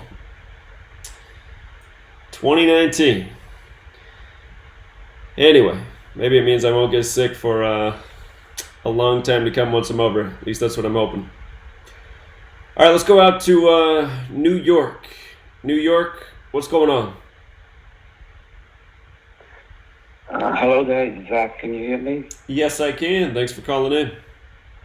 Hey there, yeah, great talking to you again. So listen, the first thing I have to tell you is I think the flu is going to build your immunity, like you said. And that was the exact thought that was coming into my mind as you were talking as well. So it's probably going to make you feel much better, so don't worry about it. Second thing is I think you should try hot water with ginger and lemon. I've been taking a lot of ginger. A lot of this. I've been taking a lot of ginger and What? lemon. So yeah, I'm on that. Appreciate it. You're good. You're on that track. Yeah, you'll feel better, Jack. So here's the 2 points that I want to make, and I want to see if I have enough time to do this. But the first thing is, you know that all the multiples of 9, right? They're reduced down to 9. You know that, right? Sure. Magical number 9. Yeah, the magical number, everything. So when the other guy was talking about everything reducing to 9, I don't know if he was being confused with like the numbers, but he was talking about how the numerical values of the letters and the phrases reduced to 9 as well. So that's amazing, and I have to look into that. So my point I want to ask you, Zach, and talk to you about today there are 2 points. The Actually, you know first what? one is, You know what? Real quick, just pause Yeah. right there because the commercial's about to start. So we'll hit these 2 points as soon as we come back from the break.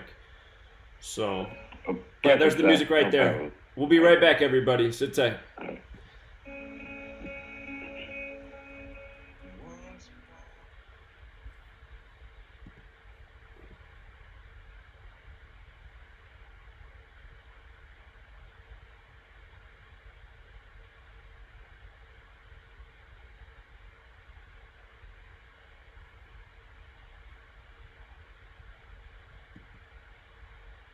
Source for news and information without the hate, hype, and fear. We're proud to feature cutting-edge programs like Beyond the Veil with Chris and Cherie Geo, X Squared with Brooks Agnew, Paranormal Portal with Brent Thomas, Karenism Raw with Karen Atmissa, Fearless with Frank Castle, Strange World with Mark Sargent, The Eye of Ra with Rob Castaldo, The Infinite Fringe with Billy Ray, Ironworks with Josh Corey, The Kev Baker Show, and dozens more. Did you know you can listen from any telephone by dialing 641-793-7117 or call into your favorite show toll free at 833-TFR-LIVE. Uncensored talk and news you won't hear in the mainstream media. Truth Frequency Radio, your protection from deception. Embassy siege over. Provocative behavior. I'm Michael Toscano. The Iraqi military has just announced all of the pro-Iran paramilitary protesters have left the perimeter of the U.S. Embassy in Baghdad after a day and a night of rock throwing and starting fires. The Popular Mobilization Forces umbrella group, which wants the U.S. to withdraw forces from the region, made the call to stand down in response to a request from the Iraqi government.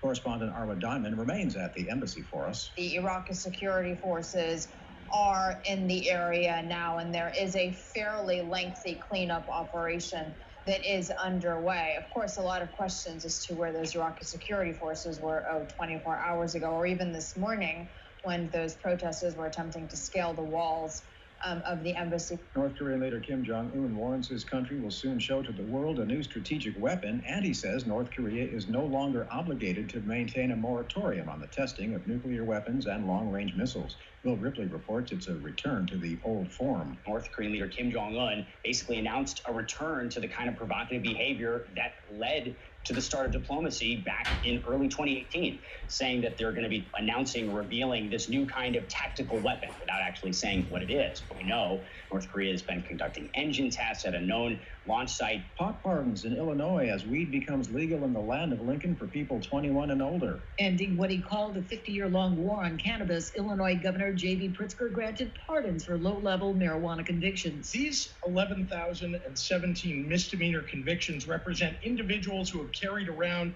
with them a stain on their records for possessing less than 30 grams of cannabis, a stain that has very often prevented them from obtaining housing or jobs or benefits. State officials said about 116,000 convictions are eligible for pardons under the new law. I'm Barbara Cusack. I'm Michael Toscano.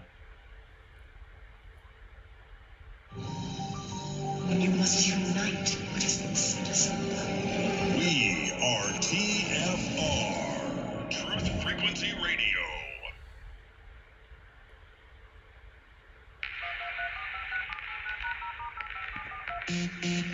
Condition orange.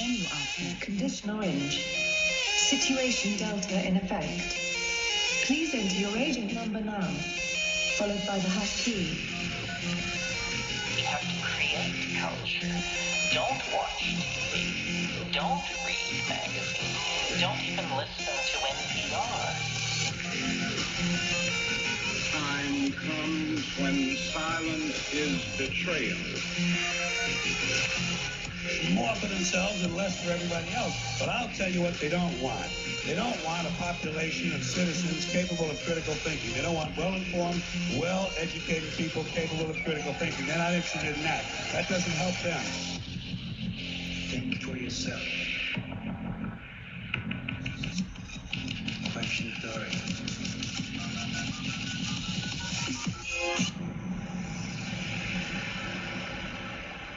This code has been compromised.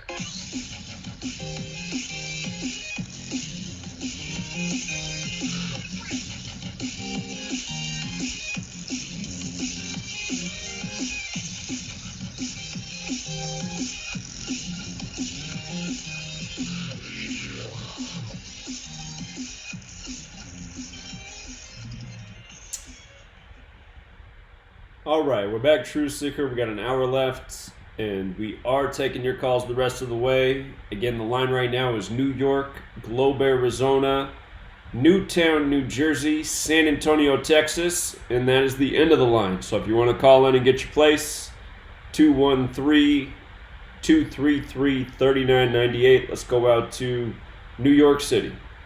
All right, New York, now you can make those 2 points. Yeah, hello there, Zach. Thank you for that. Now, the first point that I want to talk about was that, for me, I've been doing like this research into who is God and what is God, where are we from, what happened after we die, so on and so forth, for a long time, for about 40 years, because I'm about 50 right now. So I've done this research all these years, right? And, I've studied everything, and I'm convinced that there's a God, that there's reason for life and all that stuff. But I've never heard the word gematria, ever. And it surprised me, and I was reflecting back on this, and I said to myself, I did all this research of all this, and I never heard of gematria ever, right? Until I came across it with you and your channel. And it was mind-blowing, because here was you that's revealing, and I've heard you previously talk about, as saying that you are the only one in the world that revealed it, and this is absolutely true, Zach. And, without a doubt, I believe you're the only one that's done this. And, I know that sometimes when you're rants, you were like talking about, how you are the only one that's exposing this, that discovered it, And this is a fact. Because I'm thinking back and looking at all these modern-day philosophers, and either for a reason they are trying to keep it under the cover, or they just don't know about it. So I was so surprised when I came across your discovery and the research that you did. Even while 9/11 was happening, I had no clue. I was thinking like, my God, this is all, for real, right? And then until I found out it was all a show. But then now with all this numerology and what you've been exposing, it is dynamite. So I just can't get over that fact that you are the one that has really discovered this. Now, that's the first point, and maybe you might have something to say about it, like how you sort of do you feel sort of like the only one in the world that's talking about this? Because I know there are others that picked up after you, but when you discovered it, right? This has been going on absolutely for hundreds of years. They've written the damn language. The English language is made up with the letters. They sat down and figured it out so amazingly well. I think I would have to I'm always clapping hands at the work that they're doing, Zach. That's my first point. So what are your comments on that before I go to my second point? Sure. So just again, the way I came across this knowledge is, there's other people in the world who are obviously aware of the knowledge because they use it. I came across this looking for meaning to numbers and why I was seeing repetitive use of certain numbers in news stories.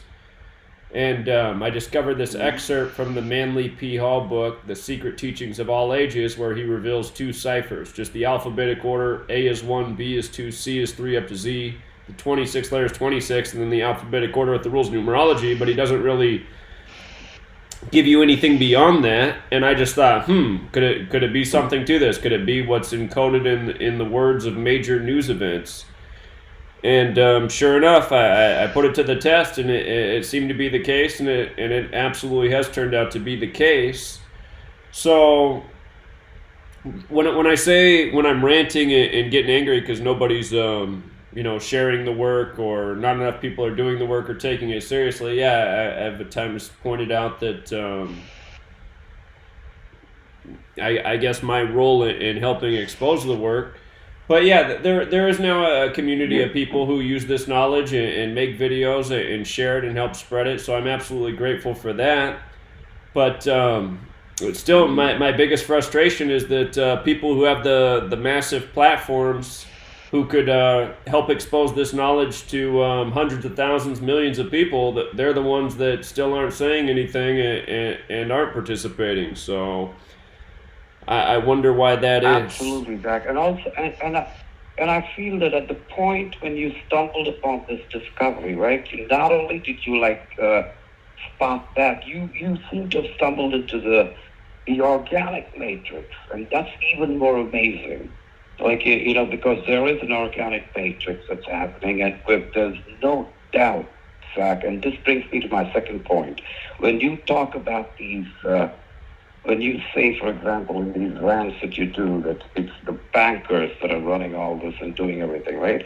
There's one point that I want to bring in, and I want to bring in the guy Mark Passio that I've been listening to before, and I know that he sometimes doesn't talk about gematria, but he hits the nail right on the head when he talks about the highest class of people. There was a priesthood class, Zach, and it seems very evident. This is the bankers that you're talking about. There's a higher level to them. That is a priesthood class that's running the show, and they seem to be hermetic philosophers, or hermeticism is what they're practicing, it seems to me, Zach. And one aspect of that is this sacrifice and doing it in the proper way, because it seems to me that these people are not stupid, they're not psychopaths, They seem to kind of have some sort of a belief, or either they know something or they're doing something because, think about it, Zach, why would they kill somebody at the age of 77? I mean, they would let them live till they're 68 and 84 and 78 and then take them out on a perfect day when the time is right? So there is some kind of, there's something beyond that it seems like we don't know about. And so what is your thought about the highest priesthood class? Like, you should believe in that. I'm sure, like, they saw in the movie Eyes Wide Shut. It could be something like that, or it could be something where, for example, if you look at the Mayan culture, there are people that would like gladly go to be sacrificed. And there would be this virgin in the town, and all the people would praise her, and she's going to be sacrificed on a particular day. And then on that day, the priest would come and pull the heart right out of her, like in front of everybody, and everybody's going to give a big clap, and the family is happy. God knows what these people actually really believe. So what are your thoughts and comments on that? And I'm going to, that was my second point. Sure, yeah, I wonder the same thing. I wonder how many of these people that die by the numbers, if you will, are willing participants, and if there's some sort of belief about reincarnation or, passing into a younger body or something of the sort. I have a lot of the same questions and speculations. It's entirely possible, but... those are the questions that still need to be answered. And Mark Passio, I have a feeling that he does have some answers to some of the questions, just because he's been a former member of the Satanic Church.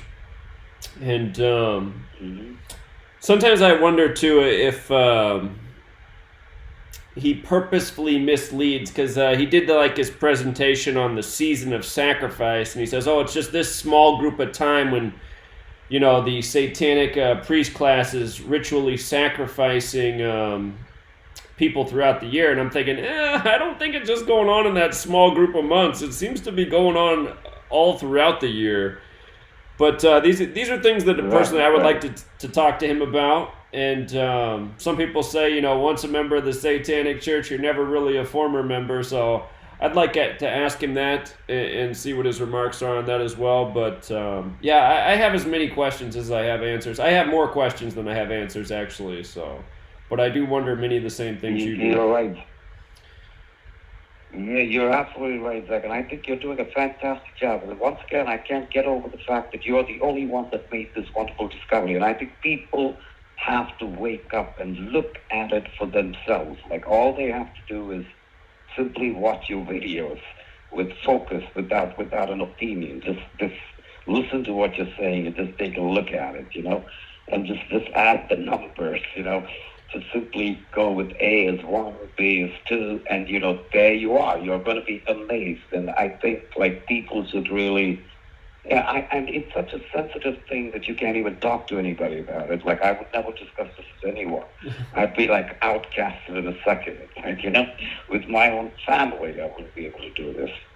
Like, I couldn't talk about this with my sister or with any of my thing who I'm not normally talking to very well about everything. But I never bring up this kind of thing with anybody except for people that I think like you, So I really enjoy talking to you on the phone, Zach, because it's very, and also that brings me to the point of your website as well. That'd be nice for me. I haven't gone on it, but I'd love to go on it and see what it's all about and see if there are people, because it's very hard to find people that know this, there's just a few of them. And the funny thing is, when I see the world around me and I see all these people doing their thing every day, going to work and blah, blah, blah, I'm like, damn, you guys are clueless.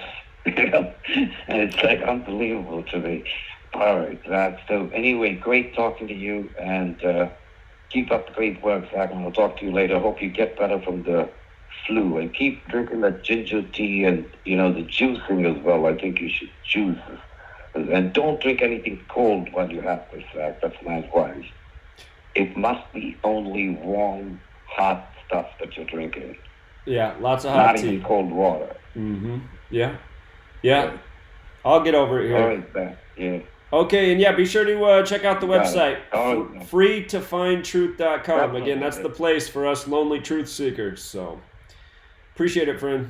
All right, Zach. Have a great night. Yeah. Bye. All right, you take care.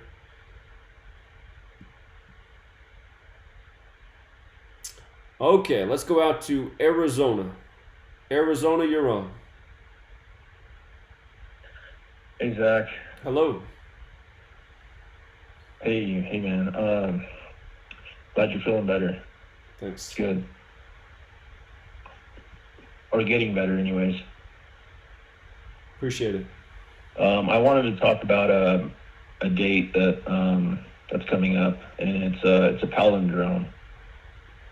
You familiar with the palindrome? Uh-huh. And well, I guess you might be familiar with it, and that special date is the Super Bowl. Okay. Right? Right. So it's 02022020. Okay. And it can be read forwards and backwards.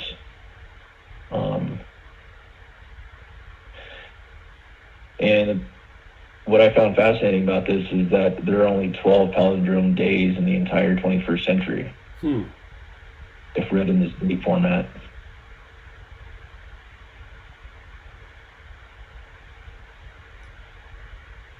Color? Yes, I'm sorry, I didn't hear you. Well, I'm just listening to where you're going with the thought. So, okay, the date of the Super Bowl, the 33rd day of the year. Okay. Right. So, during our hiatus, I've been following another truth seeker. His name is Goro, and he connects the dots, and he had an article in regards to this, and apparently there's a movie trailer that was released a couple days ago, a Christopher Nolan movie that's coming out this summer called Tenet, and that word is part of the Sator Square, which is the earliest datable 2D palindrome. And anyways, in that trailer, it talks about World War III as a big theme in that trailer, and time travel. So a lot of interesting things are, I don't know, it's just interesting on that day. It's just a weird day to look at, and hopefully, you might, this might help with deciphering, with the gematria that day, if anything happens. So it's just something to keep in mind, the palindrome. I will look into that. Yeah, that's interesting. I didn't realize that. Only 12 days in the 21st century that are dates like that. That's a pretty unique thing. Yeah, the truth seeker, his name's Goro, and he has a pretty established website, and I'm not paid by him or anything, but I think your viewers might find his articles interesting. Is it okay if I give his website out? Yeah, of course. All right, it's supertorchritual.com. Torch? Yeah, like carrying the torch, okay, like an Olympic torch. Super Torch Ritual. Super Torch Ritual. Okay. Yeah, supertorchritual.com. And basically he looks for synchronicities and patterns in current events, dates. He matches it up with astrology, and pretty fascinating. I mean, I see a lot of similarities in his work and with yours. So this type of stuff fascinates me. I mean, what you do and what he does and what other people out there do, and how they try to crack the code of this reality that we live in. So cool. I just wanted to bring that up, and check it out sometime if you have time. And he's a cool dude. But I won't take up too much of your time. I just wanted to bring that up. So. Well, I appreciate it. Yep, you're very welcome. supertorchritual.com. I'm going to check it out. All right, you have a good night, friend. Yeah, check it out, man. All right. Yeah, you too. Thank you. Take care. Yeah, you're welcome. Bye. Okay, something new to look into. Let's go out to Newtown, New Jersey. Hey, Zach. Thanks for having me on. Welcome. So, I actually had the stomach flu. I got it the night before Thanksgiving. Threw up that night and threw up my Thanksgiving dinner. It was horrible, man. So, No fun. I feel for you. Indeed. Glad you're better. So what's going on? Yeah, so I think I've been listening to you for, I think, about a year ago since September. I think, I've seen your videos before that. Probably been part of the truther community since 2013. Never really gave your videos a shot till I think it was around the time the Mac Miller death. And and then I saw your live stream, and so I figured I'd call in because I don't know if you saw this, but like this morning or late morning, like amidst all the Iran stuff from yesterday, news came on Twitter that Mac Miller's post-death album or posthumous, I don't know how to pronounce that word. The album is coming out January 17th. I didn't really, I could only really decode basically, but like one thing about it was it's called Circles. The last album he had was called Swimming, and I think one of the producers or someone who worked with him on the album, or both albums, because they're kind of like they're like a duo in some type of way, I believe. Like the guy, from like conversations he had with Mac, he's able to, I guess, finish the album obviously without him. So his name's John Breyer, I think, Jon and then Brior. I just checked, Simple Gematria. I think there was his name came out to 47, and Circles had 33. So really, I've been listening to this stream tonight for 35 minutes. I know someone brought it up earlier, but want to see if you heard of that. If someone brought it up, if you looked into it yet. I actually put out a video on it earlier today. Check it out. You'll find it interesting. There's a lot of things that stand out, especially about the Jon Brion, because the album's releasing on his 38th day of his age, that big death number. And his name, just using the alphabetic order, Jon Brion equals 97, like death when you run the alphabetic order in reverse. And also a lot like 9/7, September 7th, the day Mac Miller died. So, yeah, I put out a video on that earlier today if you want to check it out. Good stuff, man. Always on top of it. Where is that on your YouTube? Because I'm always like flipping back and forth between Gematria, News Effect, your channel, Gematria Sports. It's on the Zachary K. Hubbard. It's on the same channel I'm live streaming on right now for YouTube. Perfect. Yeah. I'm not part of the Patreon group just yet, but I try to look daily at your your YouTube materials, try to stay on top of things or see if things match up. I remember I did some simple decoding of the Don Imus and the Chelsea Handler sidekick. Of course, football games. They're big in football games. Right. Yeah. So I don't know if you heard my girlfriend screaming from the other room. That's all right. All right, man. Well, I appreciate it. And yeah, check out that video. You'll find it interesting. Yeah, absolutely. Big fan. Keep doing what you're doing. Maybe I'll talk to you soon again in the near future. All right. Sounds good, man. You take care. Have a good night. I'll do that. Okay. Let's go out to San Antonio. Hey, Zach. Hey. Actually, this is costless, because I'm the one that always tells people to click the like or stop being lazy truthers. But kind of funny, I didn't even realize that cost listed equals 33 in full reduction. Huh. I only use it when I can't get cost, like if it says cost is taken, but it stands for kill on site when I used to play games, but not so much anymore. I see. I actually wanted to call and tell you, if you haven't checked it out yet on YouTube, look up Snake Diet, all one word. It's all about fasting. But I think a dry fast will just murder that flu you got. Okay. I'll look into that. Yep, just look it up. Like, you can buy all the salts that you need off Amazon or Walmart or whatever to make his snake juice. But, I mean, you don't need to buy his stuff. You can just buy it in the store. And if you want to just knock out a dry fast, just, kind of fatten up on some fruits and cucumbers before you do, so you have the hydration pretty much stored in your body so you can make it through a day or two. Okay. But you'll be amazed. I had a cough for 2 months, and no medications from the doctors helped. They had screwed up side effects. I mean, why would you get dizzy from a cough suppressant? That's just ridiculous. Right. But anyway, I told him, he looked at me like I was crazy, but I told him, I was like, I'm just going to starve and not drink any water, eat any food for 2 days, and I'll be fine. And sure enough, stopped my cough dead in its tracks. Huh. Okay. But that was the main reason I wanted to call, besides just saying thanks and for all you do. And I haven't been hitting up the sports.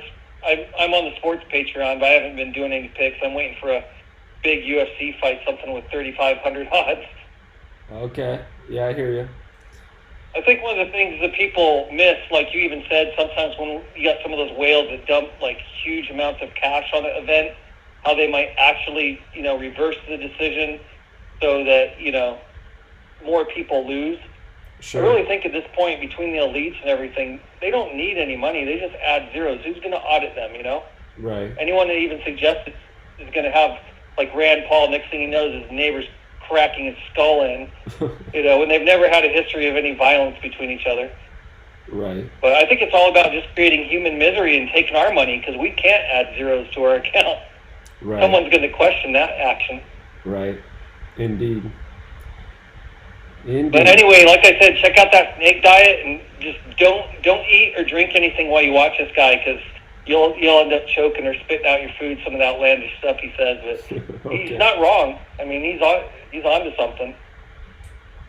All right. I'll check that out. And if anyone out there listening, if they know someone that has cancer or they have cancer, I've had cancer since 2004 and I'm not dead.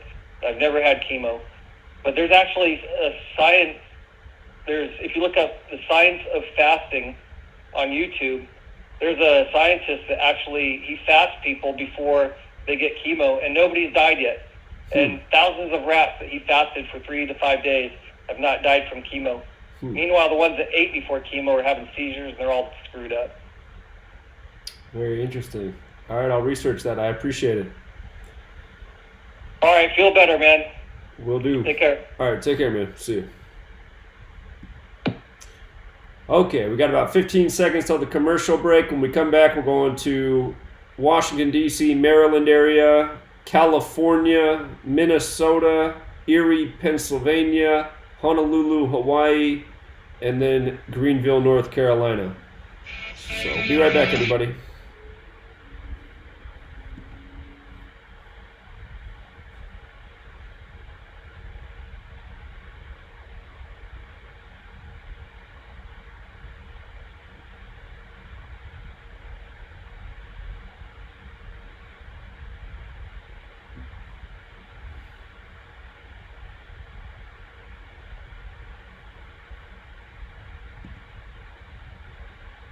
Reviews for Extendivite are amazing. Here are some from Amazon.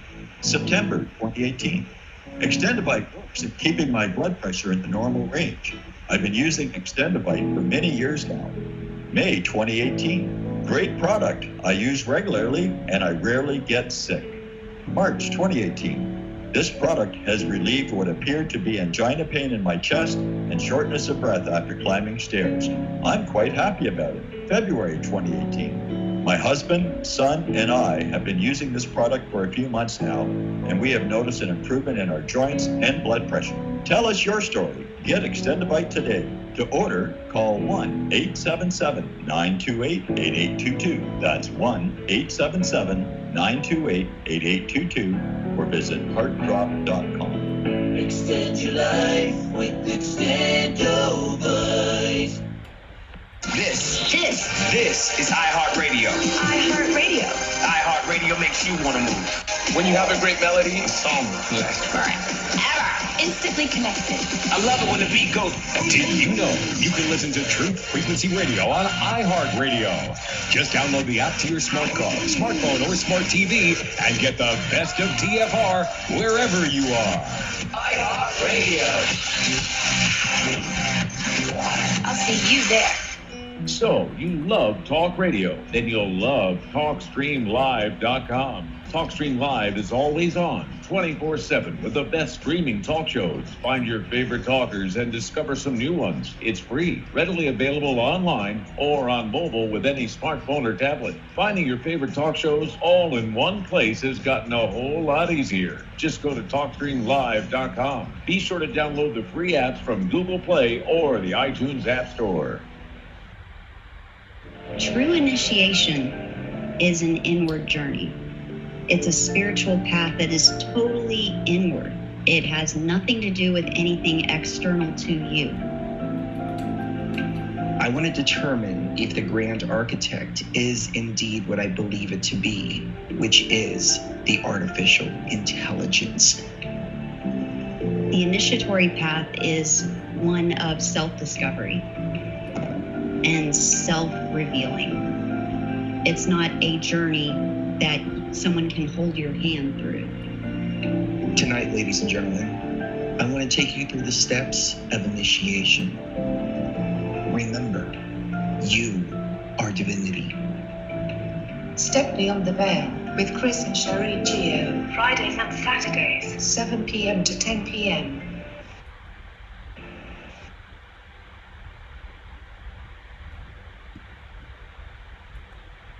You're listening to the Truth Frequency Radio Network. No hate, no hype, no fear.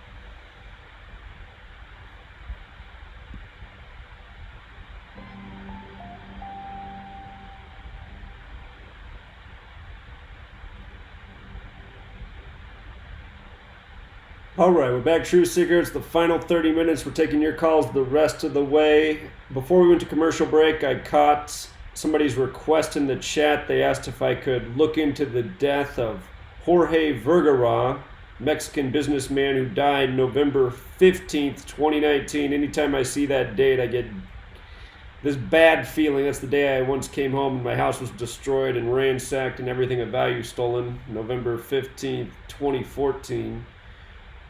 But just looking real quick, from his birthday to his death was 257 days later. Blood sacrifice is 257. November 15th, the day leaving 46 days left in the year. Sacrifice 46.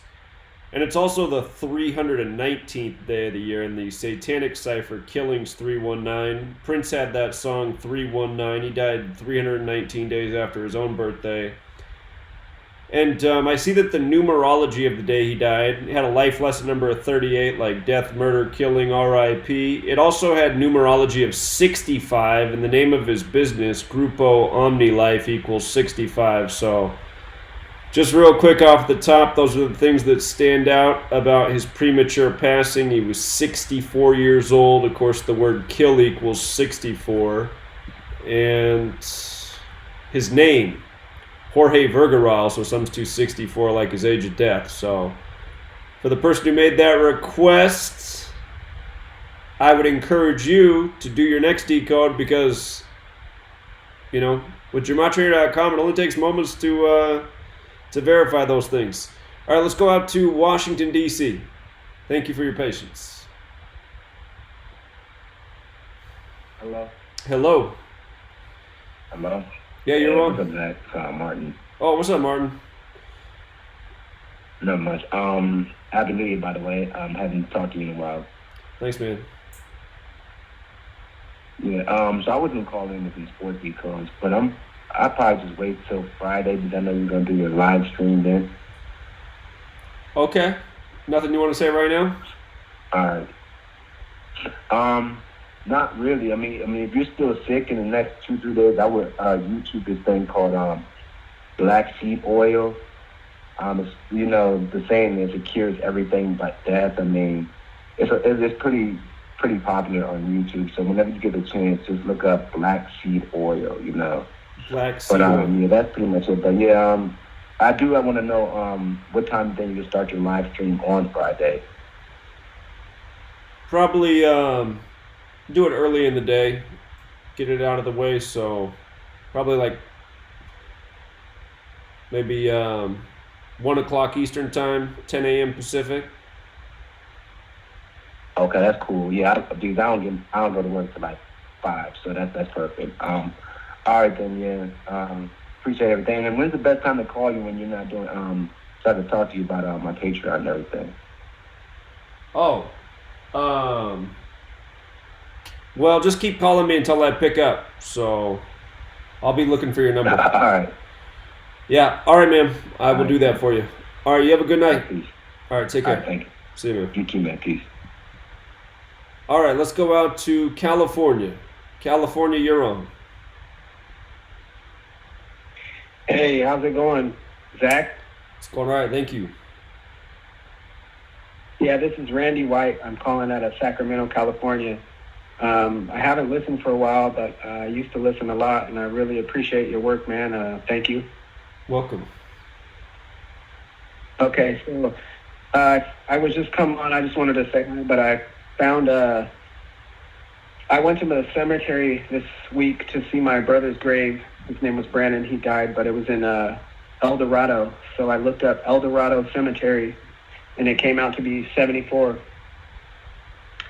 And I just thought it was interesting because I'm going to paint a picture. Like Leonardo da Vinci is 74. And this is kind of like Wizard of Oz kind of stuff. Like the Yellow Brick Road is 74. And what brought me to all this number stuff was something that happened to me, like a near-death experience type of thing. And I thought it was interesting because I found God after that. And Passion of Christ is 74. Prayers Answered is 74. Everlasting Life is 74. And I heard the guy talking about Mac Miller and his overdose. And I looked up 74 and it said possible overdose. And all my journey really started on 12/30/2013 when I had an overdose. But anyways, also 74 is flux capacitor. And my birthday is the same as Michael J. Fox's birthday, which is 6/9/85 at 8:50. That was my B-day. Anyways, I know there's not much time. Praise the Lord, and you guys have a good night. Thank you, Zach. Appreciate it, friend. You have a good night, too. Take care. Not good. All right, let's go out to Minnesota.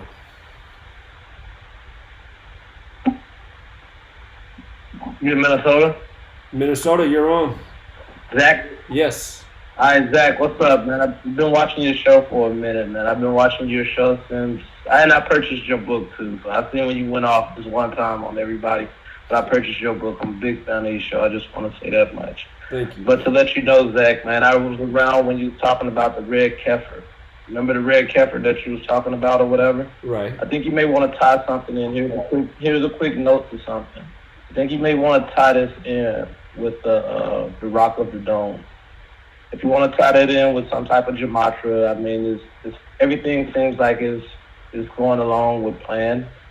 Because 1 minute Trump will be talking about Israel, and the Dome of the Rock is connected with Jerusalem. It's located in Jerusalem, but we know that Islamic faith owns it. So wouldn't you think that that's more like of a big type insurance thing that they can throw it into like World War III? Probably want to type that in with your gematria too, World War III. Because I don't know, it's just adding up to everything that could aim at the Dome of the Rock, because they could do it like a 9/11.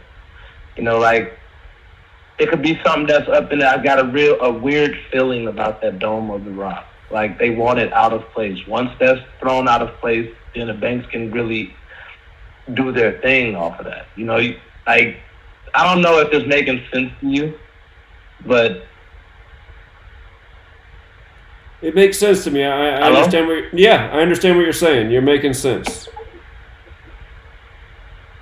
Yeah, and I think it's like I don't know, the Simpsons sometimes predict things too. I know you like on the key with everything you say, man. Like every time you talk, like I'm like, wow, this guy's like almost accurate with everything. But I really do believe that I think the temple is already over. They moved it from Tel Aviv. Once they move it over towards like where the Dome of the Rock is, that'll be the third temple. You know, like we already passed the seal has been revealed and all of that. They're revealing who everything is, and I don't know. I just feel so weird about that Dome of the Rock because it's the most. You got to think about it. It's the most expensive monument on this planet. So, and the World Trade Center was one. Everybody had their hands into that. And you mean to tell me Trump goes and he touches the world with some type of big billionaire that's a Muslim himself? I'm not knocking anybody's religion or faith or whatever. I'm just saying, like, you got to really think about what he's doing. Like, if you ever get the chance, man, just type in Dome of the Rock. Look at the year that it was made. Look at the longitude and latitude of how you always do everything. You know, like, it's just something wrong with that place, man. Like, I don't know. That's all I wanted to say, man. Keep doing your thing. Don't let nobody deter you from doing what you're doing, man, because you taught me a lot of shit, man. Real talk. Well, I appreciate it. I appreciate your thoughts. And yeah, I have the same type of feelings you do. So, all right, friend. You have a good night. Be safe out there. All right, for sure, man. Peace. All right, take care. Okay, let's go out to Erie, Pennsylvania. Hey, what's up? What's up? Hey, I just wanted to throw in real quick. I mean, people that say that, you know, that ask how all these people could be hiding. I mean, this world is so big. It would be so easy to hide any one of these people. I mean, even while they were quote unquote alive, how many of us have ever seen them in person or would have ever seen them in person? None of us, you know, and they could easily just, you know, maybe change their hair, their outfit, maybe even keep his little blood red ring and drop him into any small town in this country, any country, anywhere, and no one would know the difference. And if anybody did, I mean, who would believe him anyway? True. Yeah. But I don't know. I was mainly just listening. I wanted to throw that in. All right. I appreciate it. And I understand your point very much. All right. You have a good night, friend. Yeah, you too. Later. All right. Take care. All right. Let's go out to Hawaii. Hawaii, how are you? Hey, what's up, Jack? What's up, man? Happy New Year. Thank you.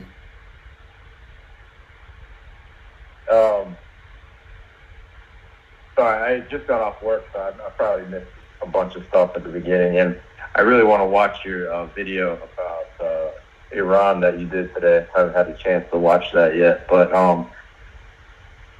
you know, in 2019, you were spot on. You said that it was going to be the year of chaos, and that couldn't have defined that year any better. I mean, there's so much chaos in 2019. I was wondering if you had a weight or like a title or a prediction for 2020. Is there any words in gematria for 20 that stick out to you that you think will kind of describe the year ahead? I'd have to think about that one.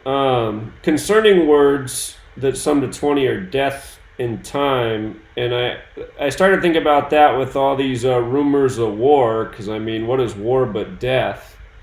So I hope that that's not what they have planned for 2020 is the next escalation in war, but I'll have to think more about your question. That would be my biggest fear. Yeah, that's what I was thinking.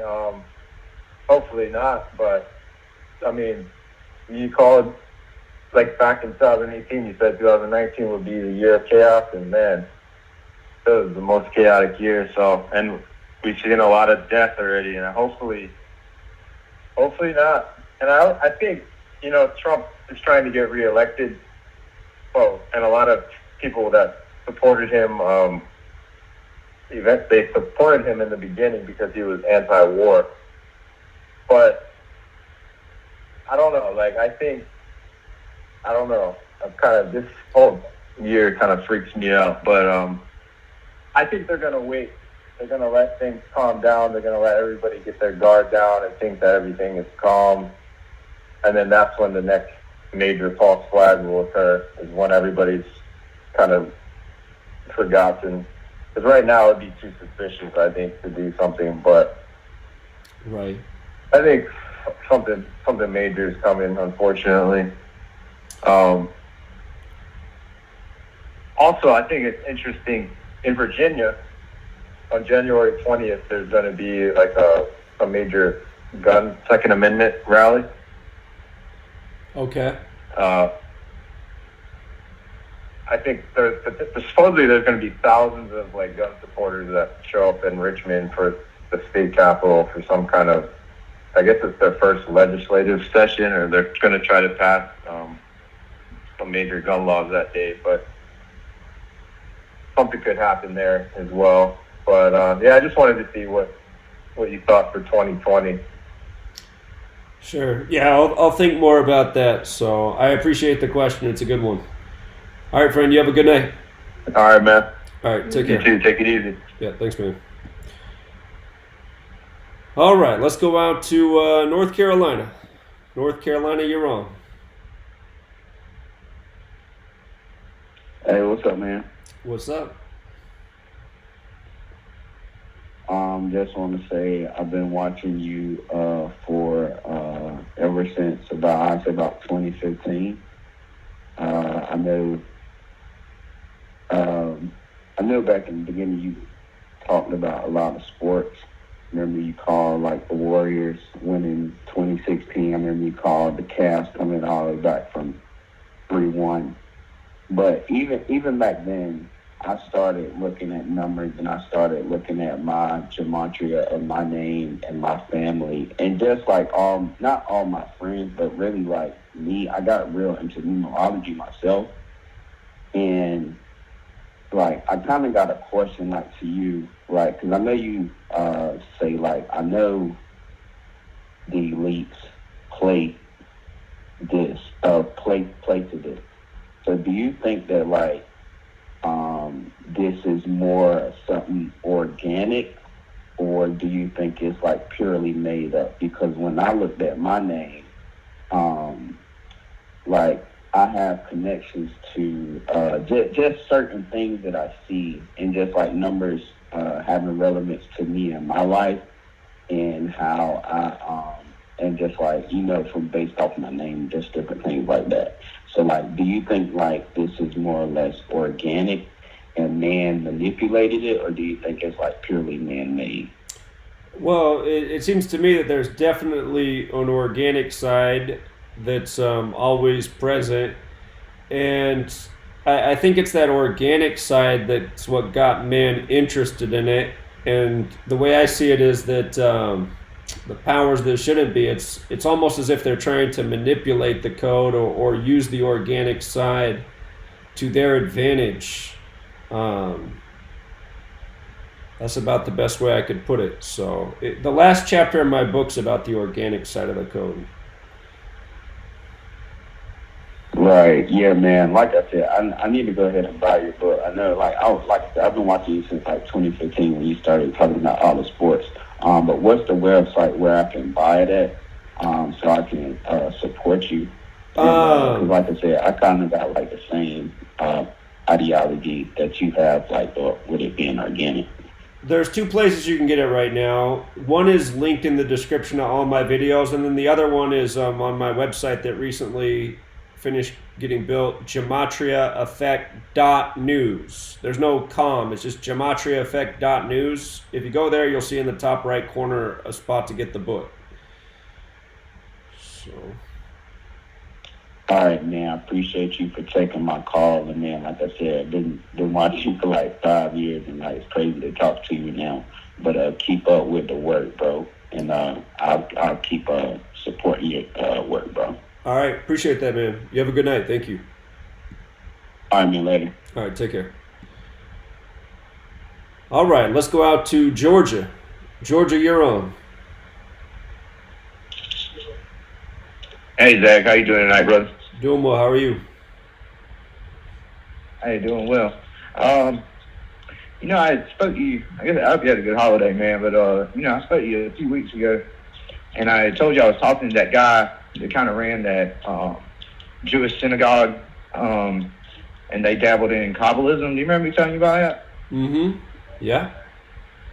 Well, I ended up going. I was gonna try to buy the guy a beer, and he doesn't drink. So I told him I'd take him out to lunch one day, man. I took this guy out to lunch, and man, I'm trying to condense some stuff and really get my head wrapped around what he told me. But one of the most shocking things was something that you and Rambo kind of speak on at times. And he said, I don't get into the conspiracy side of it. He said, I know there's dark elements to this. He says, I see it. And he says, from the time I was born, you call it gematria, but that's just what words and numbers are to me, man. And he's like, but one thing, I think if a lot of people knew, they'd look at the world a little differently. He's like, if you look at Trump, who's his wife? His wife's Melania, right? You look at Jay-Z, who's more popular than Jay-Z? His wife, Beyonce. Who was the most paid talk show person in history? It was Oprah. He says, those are the real leaders of this country because we still worship. They worship from an Egyptian Babylonian standpoint, and they're very much in a match against ISIS. That's why they named the terrorist ISIS, because that's the opposite of the one who goes against their God. And man, that just kind of blew my mind back. And if you think about it, man, you look at Tom Brady with Giselle, and behind every great man is a great woman, and kind of give a new spin on that. You know what I mean? Sure. But I was a little disappointed, man. He was telling me that too. Like I said, it's very dangerous to practice it, but he says, and that guy earlier was talking about, what does the 20 mean? And he says, it's cliche, but he's like, it's 2020. He was like, what's 2020? He said, 2020 is perfect vision. He says, this is the year that their perfect vision comes to fruition. And you go back, man, when I first got into this around Oklahoma City, man, when they bombed Oklahoma City, man, just getting into the, conspiracy side of it, man. Something Colin Powell said, and he says, in 2020, you'll be able to see it clearly, and by 2021, it'll be too late. And then it ties in with, Hillary talking about that this Christmas was our last Christmas, and some things. Trump just recently was talking about taking an orange out of a refrigerator. Did you catch that? And, man, that ties heavily into Kabbalism, man. And like I say, man, I get kind of rambling on here, man. I'm trying to get a more streamlined point, man, and throw some numbers together on it, but you better than know it. Anybody knows how long that takes. Wait, go back. What did you man, just say? What did you just say that Trump said? What was that?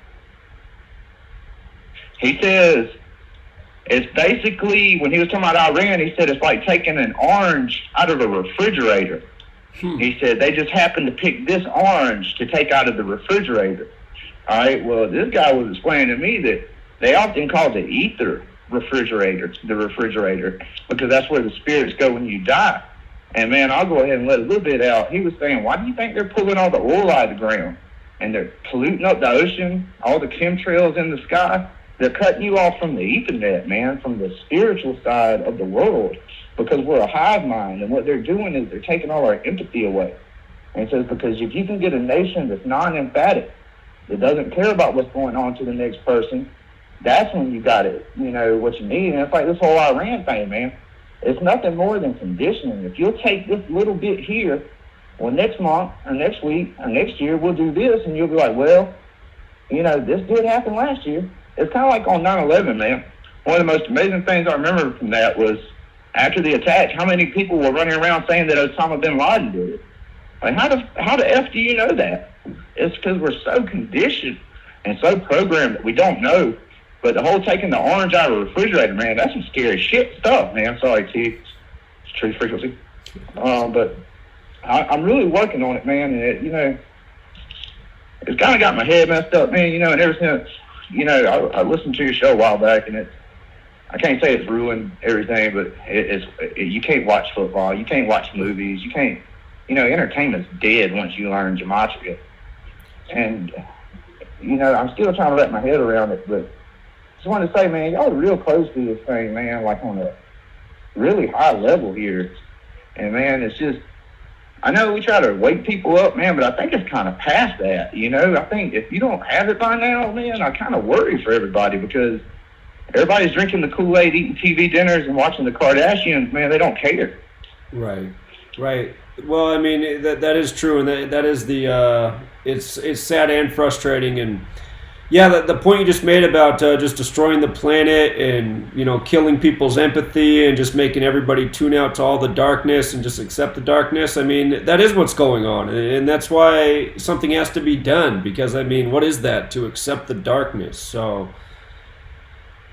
That's right. And, you know, he talked about, and I spoke a little bit about the sparks, man. That's what their religion calls it, the good side of Kabbalism. You know, and he specifically said, not Madonna wearing a red bracelet.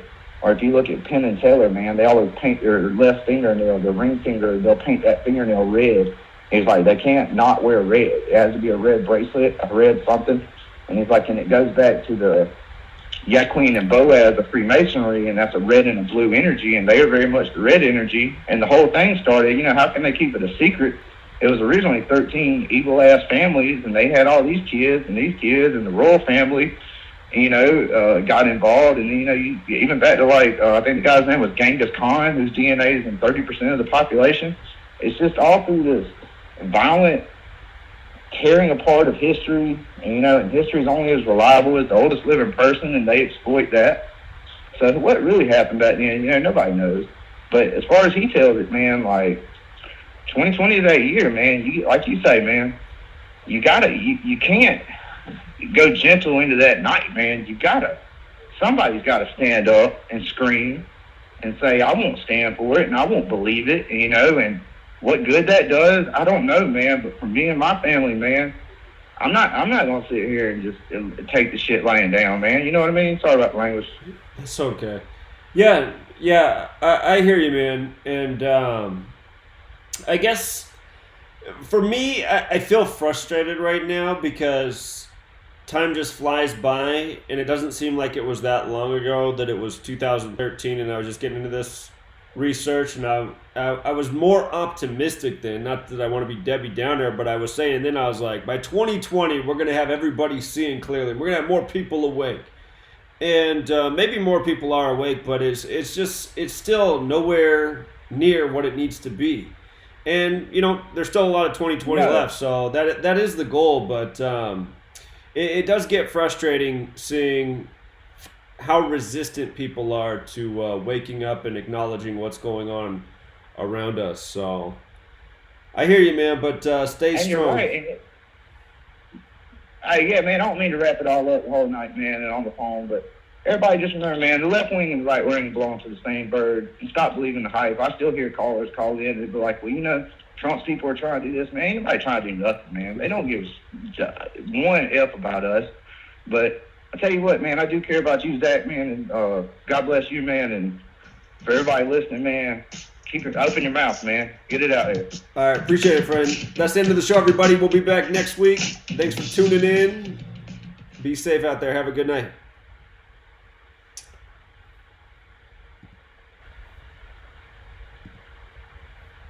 All right, True Seeker. And I do see that some people gave some super chats tonight. Thank you. I appreciate that. Very generous. And I actually just recently learned how to see the super chat messages after they pass. So Brian gave $19.99 and did a hashtag no one died. Thank you for the donation, Brian. Appreciate it. And Chicago Bear gave $10 and he didn't write a message, but appreciate the support. So we'll leave it there, you guys. And yeah, don't worry. Even though the sickness is hanging around for me, and I've never had a cold or anything hanging around this long, I know I'll get better. I mean, I'm way better than a week ago. It's just whatever's just lingering in my lungs, but I'm sure its days are numbered. So we'll leave it there, you guys. And I'm sure I'll be back tomorrow. So have a good rest of your nights, your day, your evening. Until next time.